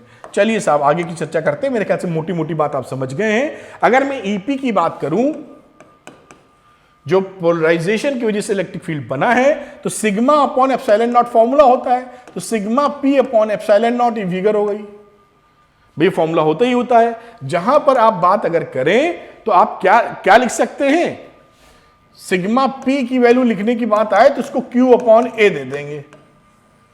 जो ये मतलब एक तरीके से जो चार्ज रहता है, क्यू का मतलब जो यहां पर क्यूपी चार्ज आ रहा है, इसको लिख देना चाहिए मुझे। तो ये वैल्यू हो गई। और भी लिखना चाहे तो पोलराइजेशन डेंसिटी भी लिख सकते हैं, लेकिन इतना ही लिख के छोड़ देंगे, ज्यादा कंफ्यूज करना नहीं चाहते। आगे चलिए, net electric field inside the dielectric, net electric field inside the dielectric slab, मतलब वही अंदर वाली भाई जो लिखा है स्लैब, कुछ है थोड़ी, वो कितना भी आपको बताया था, वो ई की वैल्यू हो जाएगी कितनी, ई नॉट माइनस ईपी। समझ गए, यही वैल्यू लिखी थी। अब इसको आप एक फॉर्मूला और जानते हैं, वो फॉर्मूला जानना जरूरी है कि E naught upon E naught minus EP की जो वैल्यू होती है वो डाइलेक्ट्रिक कांस्टेंट के बराबर होती है। ये मालूम होना चाहिए, इसी से यहां काम करने वाले हैं। अब इसका अगर हम हेल्प ले लें तो ई नॉट माइनस ईपी को क्या लिख सकते हो आप, यहां देखो, ई नॉट अपॉन के। इसको आप दिमाग में बसा भी सकते हैं कि जब भी डाइलेक्ट्रिक डालते हैं, डाइलेक्ट्रिक के अंदर इलेक्ट्रिक फील्ड के टाइम्स कम हो जाती है। इसको ये भी पकड़ सकते हैं सरल भाषा में। कैसे होती, मैंने यहां से लिंकेज भी कर दिया, बिल्कुल डेरिवेशन जैसे आप करते हैं। वरना ध्यान रखें कि जब भी डाइलेक्ट्रिक स्लैब डालेंगे, डाइलेक्ट्रिक स्लैब के अंदर जो इलेक्ट्रिक फील्ड होगी वो 1 अपॉन के टाइम्स हो जाती है ओरिजिनल इलेक्ट्रिक फील्ड के। बाकी समझ में आ गई आपकी बात। अब आगे की चर्चा थोड़ा सा यही कोशिश करते हैं, फिगर आपको दिख रही है। अब यहां पर देखिए, एक अगला फॉर्मूला जो आप जानते हैं, यही ले लेता हूं, आपने भी पढ़ा था, E equal to D V upon D R, यानी V की बात की जाए तो E इंटू डी, ये फॉर्मूला भी आपको पता है, इसका इस्तेमाल करने वाले हैं। अब देखिए, इस सिचुएशन में टोटल पोटेंशियल जो होगा V, वो एक तो एयर है इसमें, तो एयर वाला इलेक्ट्रिक फील्ड है ना, और दूसरा डाइलेक्ट्रिक के अंदर वाला इलेक्ट्रिक फील्ड। तो टोटल V क्या होगा, V1 plus V2, V air वाला प्लस पोटेंशियल डाइलेक्ट्रिक के अंदर वाला। तो एयर वाला हो गया E not D minus T. ये देखिए एयर कितनी थी, ये D टोटल था, D में से T घटा दो तो D माइनस टी एयर बचा। D माइनस टी क्या हुआ, एयर, ठीक। और E डॉट वहां पे इलेक्ट्रिक फील्ड है, E dot into D minus T कर दिया इस फॉर्मूले के हिसाब से, तो बन गया पोटेंशियल प्लस। अब इस डाइलेक्ट्रिक की चर्चा, तो डाइलेक्ट्रिक में था इलेक्ट्रिक फील्ड, समझो E, यही E, और इसकी विड्थ कितनी थी, T, तो ये टोटल V के बराबर हो जाएगा। बड़ी अच्छी बात हो गई साहब। अब इसको थोड़ा यहीं पे थोड़ा इसको भिड़ाते हैं, फिर आगे करेंगे सवाल। अब देखिए यहां पर लिख लीजिए V is equal to E naught D minus T और ई टी। तो E की वैल्यू देखिए ई नॉट अपॉन के है, तो इसको लिखो E naught upon K into T. थोड़ा सा ऊपर ले जाना पड़ेगा भाई। तो यहां पर आ गए हम लोग और यहां पे देखिए पर ये फॉर्मूले के करीब पहुंच चुके हैं बिल्कुल हम लोग। अब आप बात लिखिए, अगर मैं बात करूं V की, इन दोनों पे क्या कॉमन लेना चाहिए? ई नॉट।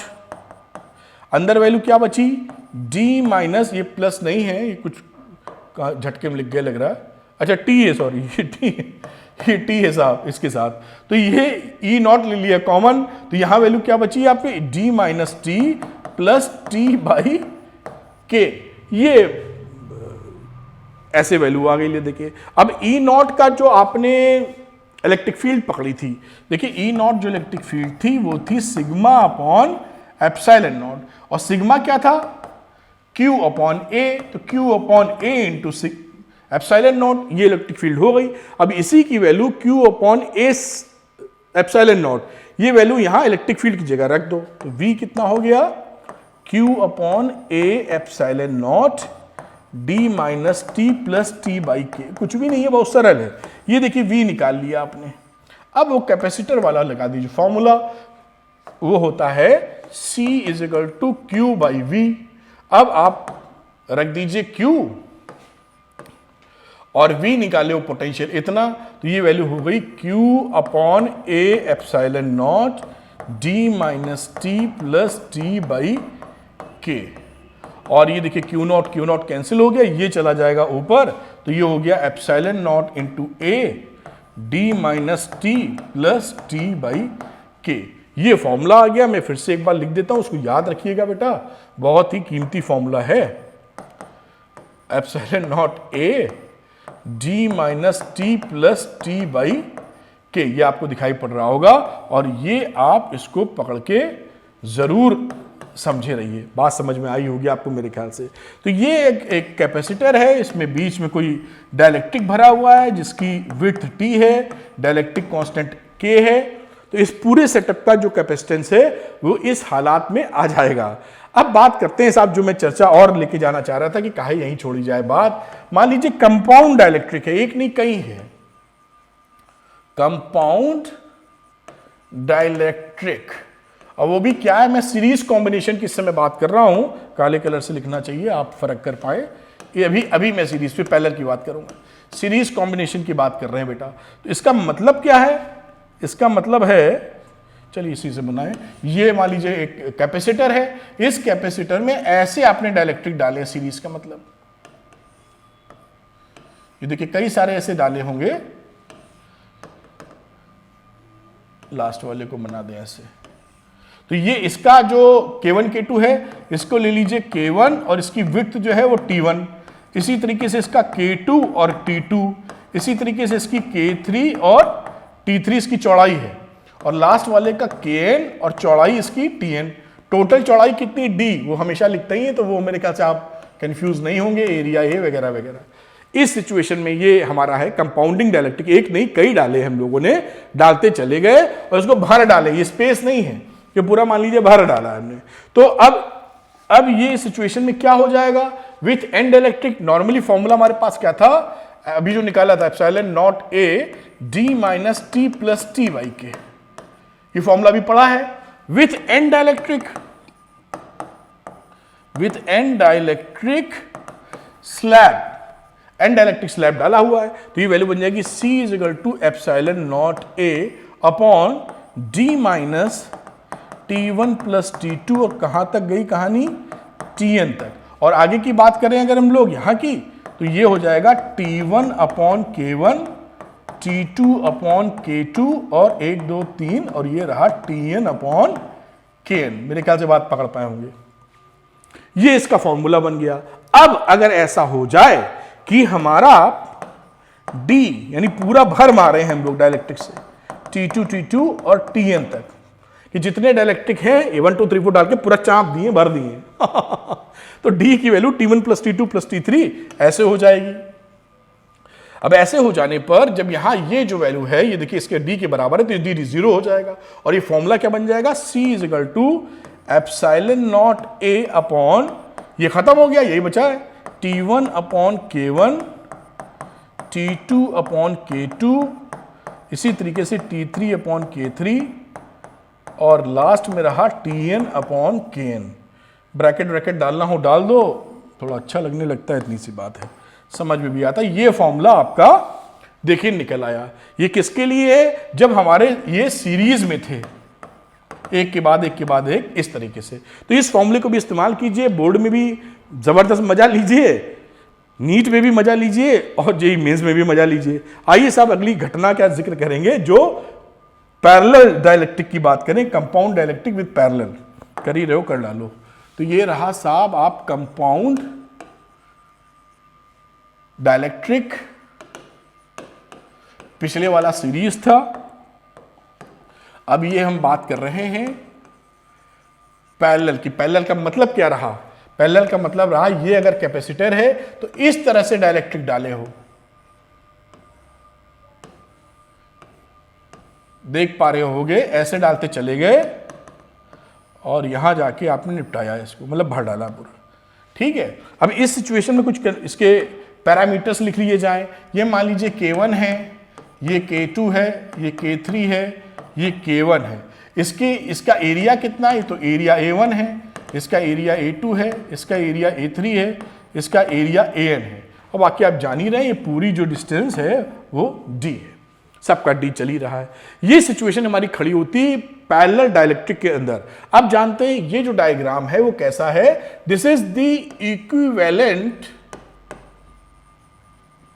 पैरेलल अरेंजमेंट है। ये पैरेलल अरेंजमेंट बहुत सरल बेटा, पैरेलल अरेंजमेंट है। पैरेलल अरेंजमेंट में आप जानते ही हैं कि जो फॉर्मूला लगाते थे हम लोग, C is equal to C1 plus C2 plus Cn, यही चलता था, लगा मारो तो C इज इक्वल टू पहले का क्या बना, K1 epsilon not A1 upon D1, D1 नहीं, D तो सेम ही है सबका, D तो सेम है, D। ये देखिए ये K1 और A1, इस तरह से फॉर्मूला आ गया। दूसरे का लिख दो K2 epsilon not A2 upon D, पूरा देखिए, पूरा ये सब आप सीख लोगे, आपको कोई हिला नहीं पाएगा। Kn epsilon naught An upon D, ये जोड़ मारा, सब में देखिए epsilon naught upon D common आ रहा है तो कॉमन ले लो। अंदर क्या रहा, K1 A1 plus K2 A2 और इसी तरीके से Kn An। ये एक बेसिक फॉर्मूला हमारे पास बन गया, इंपॉर्टेंट है। अब इसमें थोड़ा कानून लगा देंगे, जो ये देखिए कहानी हो गई। अब मान लीजिए ऐसी चर्चा है कि इफ सारे जो एरिया हैं वो एक तरह के हैं, मतलब सारे एरिया को लिया, अब सब जो भरा है हमने, सबका एरिया अगर बराबर है तो ये एक पार्ट कितना हो जाएगा, A अपॉन N के। ये भी समझ में आती है बात, फर्स्ट क्लास तरीके से आ गई।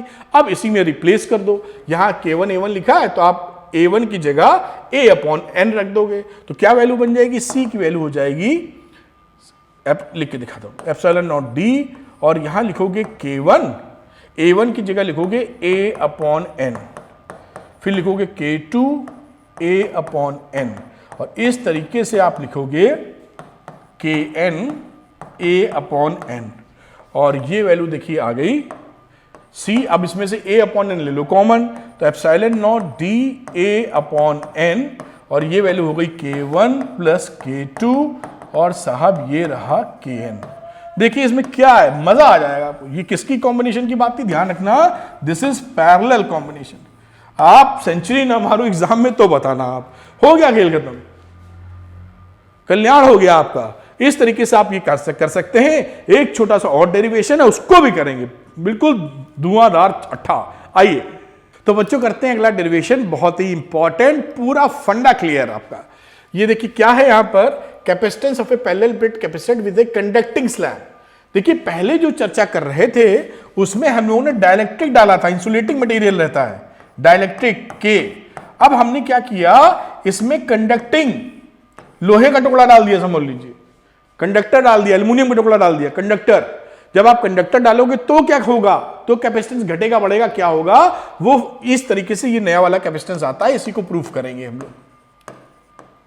ठीक, ये देखिए फैक्टर से बढ़ जाता है, d/d-t बड़ी क्वांटिटी है, नीचे छोटा ऊपर बड़ा है, तो जो कैपेसिटेंस होता है वो बढ़ जाता है d/d-t फैक्टर से। कैसे आता है उसका डेरिवेशन कर रहे हैं, एकदम फंडा क्लियर हो जाएगा। और भाई फटाफट करते हैं, देखिए कितना आसानी से। अब शुरू में बात करते हैं, एक आपने कैपेसिटर लिया हुआ है, इस कैपेसिटर में जो चार्ज दे रखा है वो प्लस क्यू, और यहां पर आपने दे रखा है माइनस क्यू। बाकी डीवी आप जानते हैं, एरिया वेरिया, वो मैं नहीं लिख रहा हूं, वो सब आप समझदार हैं। अब आप मैं बात करूं, जो इनिशियल कैपेसिटर है इसका, कैपेसिटेंस है इसका, वो है C0 ε0 A/d। इसमें कोई भी गफलत नहीं क्लैरिटी से है। जो इलेक्ट्रिक फील्ड है यहां लिखता हूं, जैसे इसी पेज में कुछ हद तक काम कर लूं, σ/ε0, ये भी हमारी समझ में आता है। V0 की बात करूं तो ED होता है, यानी E0 × D, यानी QD/A/0, ये वैल्यू यहां आ जाती है। अब इसके बाद हमने क्या किया, ये कहानी बढ़िया थी, अब इसमें कंडक्टिंग स्लैब डाल दिया। ये क्या है, कंडक्टिंग, डाइलेक्ट्रिक नहीं, कंडक्टिंग स्लैब। डाइलेक्ट्रिक तो इंसुलेटिंग मटेरियल होता है, तो कंडक्टिंग मटेरियल डाला। आप जाते हैं किसी भी कंडक्टर में, इलेक्ट्रिक फील्ड के अंदर कोई भी कंडक्टर अगर होगा तो उसके अंदर इलेक्ट्रिक फील्ड 0 होता है, तो यहां पर जो इलेक्ट्रिक फील्ड होगा E इसके अंदर, वो होगा 0, और बाहर जो है वो तो E0 है ही है, ओरिजिनली प्लस से माइनस की तरफ जो जा रहा है। ये बात भी हमारी समझ में आ जाती है। अब देखिए आगे बात करूं, अगर V की बात अब करूं, कलर बदल लेता हूं, अब जो V है वो कहां है, अब इसमें ये अगर इसकी विड्थ है T, तो E0 और साथ में डिस्टेंस, ये कितनी चौड़ाई बची, T में तो कुछ है ही नहीं, D-T, ये नया पोटेंशियल डिफरेंस आ गया।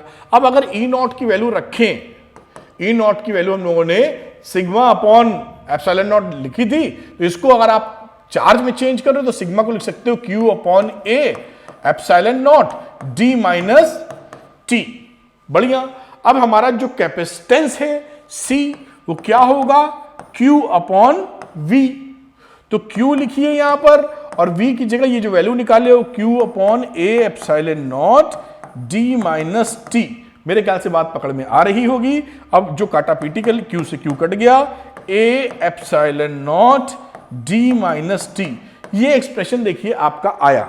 अब यहां पर आप देख रहे हैं कुछ छोटा तो नहीं है, सब बराबर आया हुआ ऐसा लग रहा है। अब इसकी बात अगर आप करें तो ये वैल्यू आ जाएगी C0 की ε/A/d।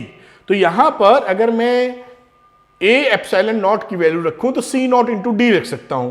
तो यहां पर थोड़ा रुक जाओ, यही काम हो जाएगा। C की वैल्यू रखता है A × ε0 C0 × D, तो D × C0, और ये रहा D-T।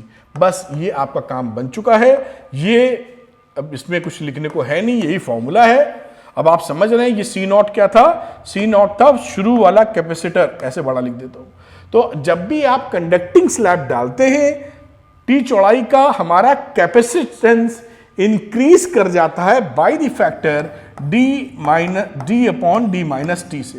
पहले कैपेसिटर C0 था, अब कैपेसिटेंस इतना हो जाएगा, जो कि न्यूमरेटर बड़ा है डिनोमिनेटर छोटा, तो इतने फैक्टर से ये बढ़ जाता है। इस तरीके से ये चैप्टर आप देखिए, पूरा चैप्टर खत्म हो जाता है बेटा। और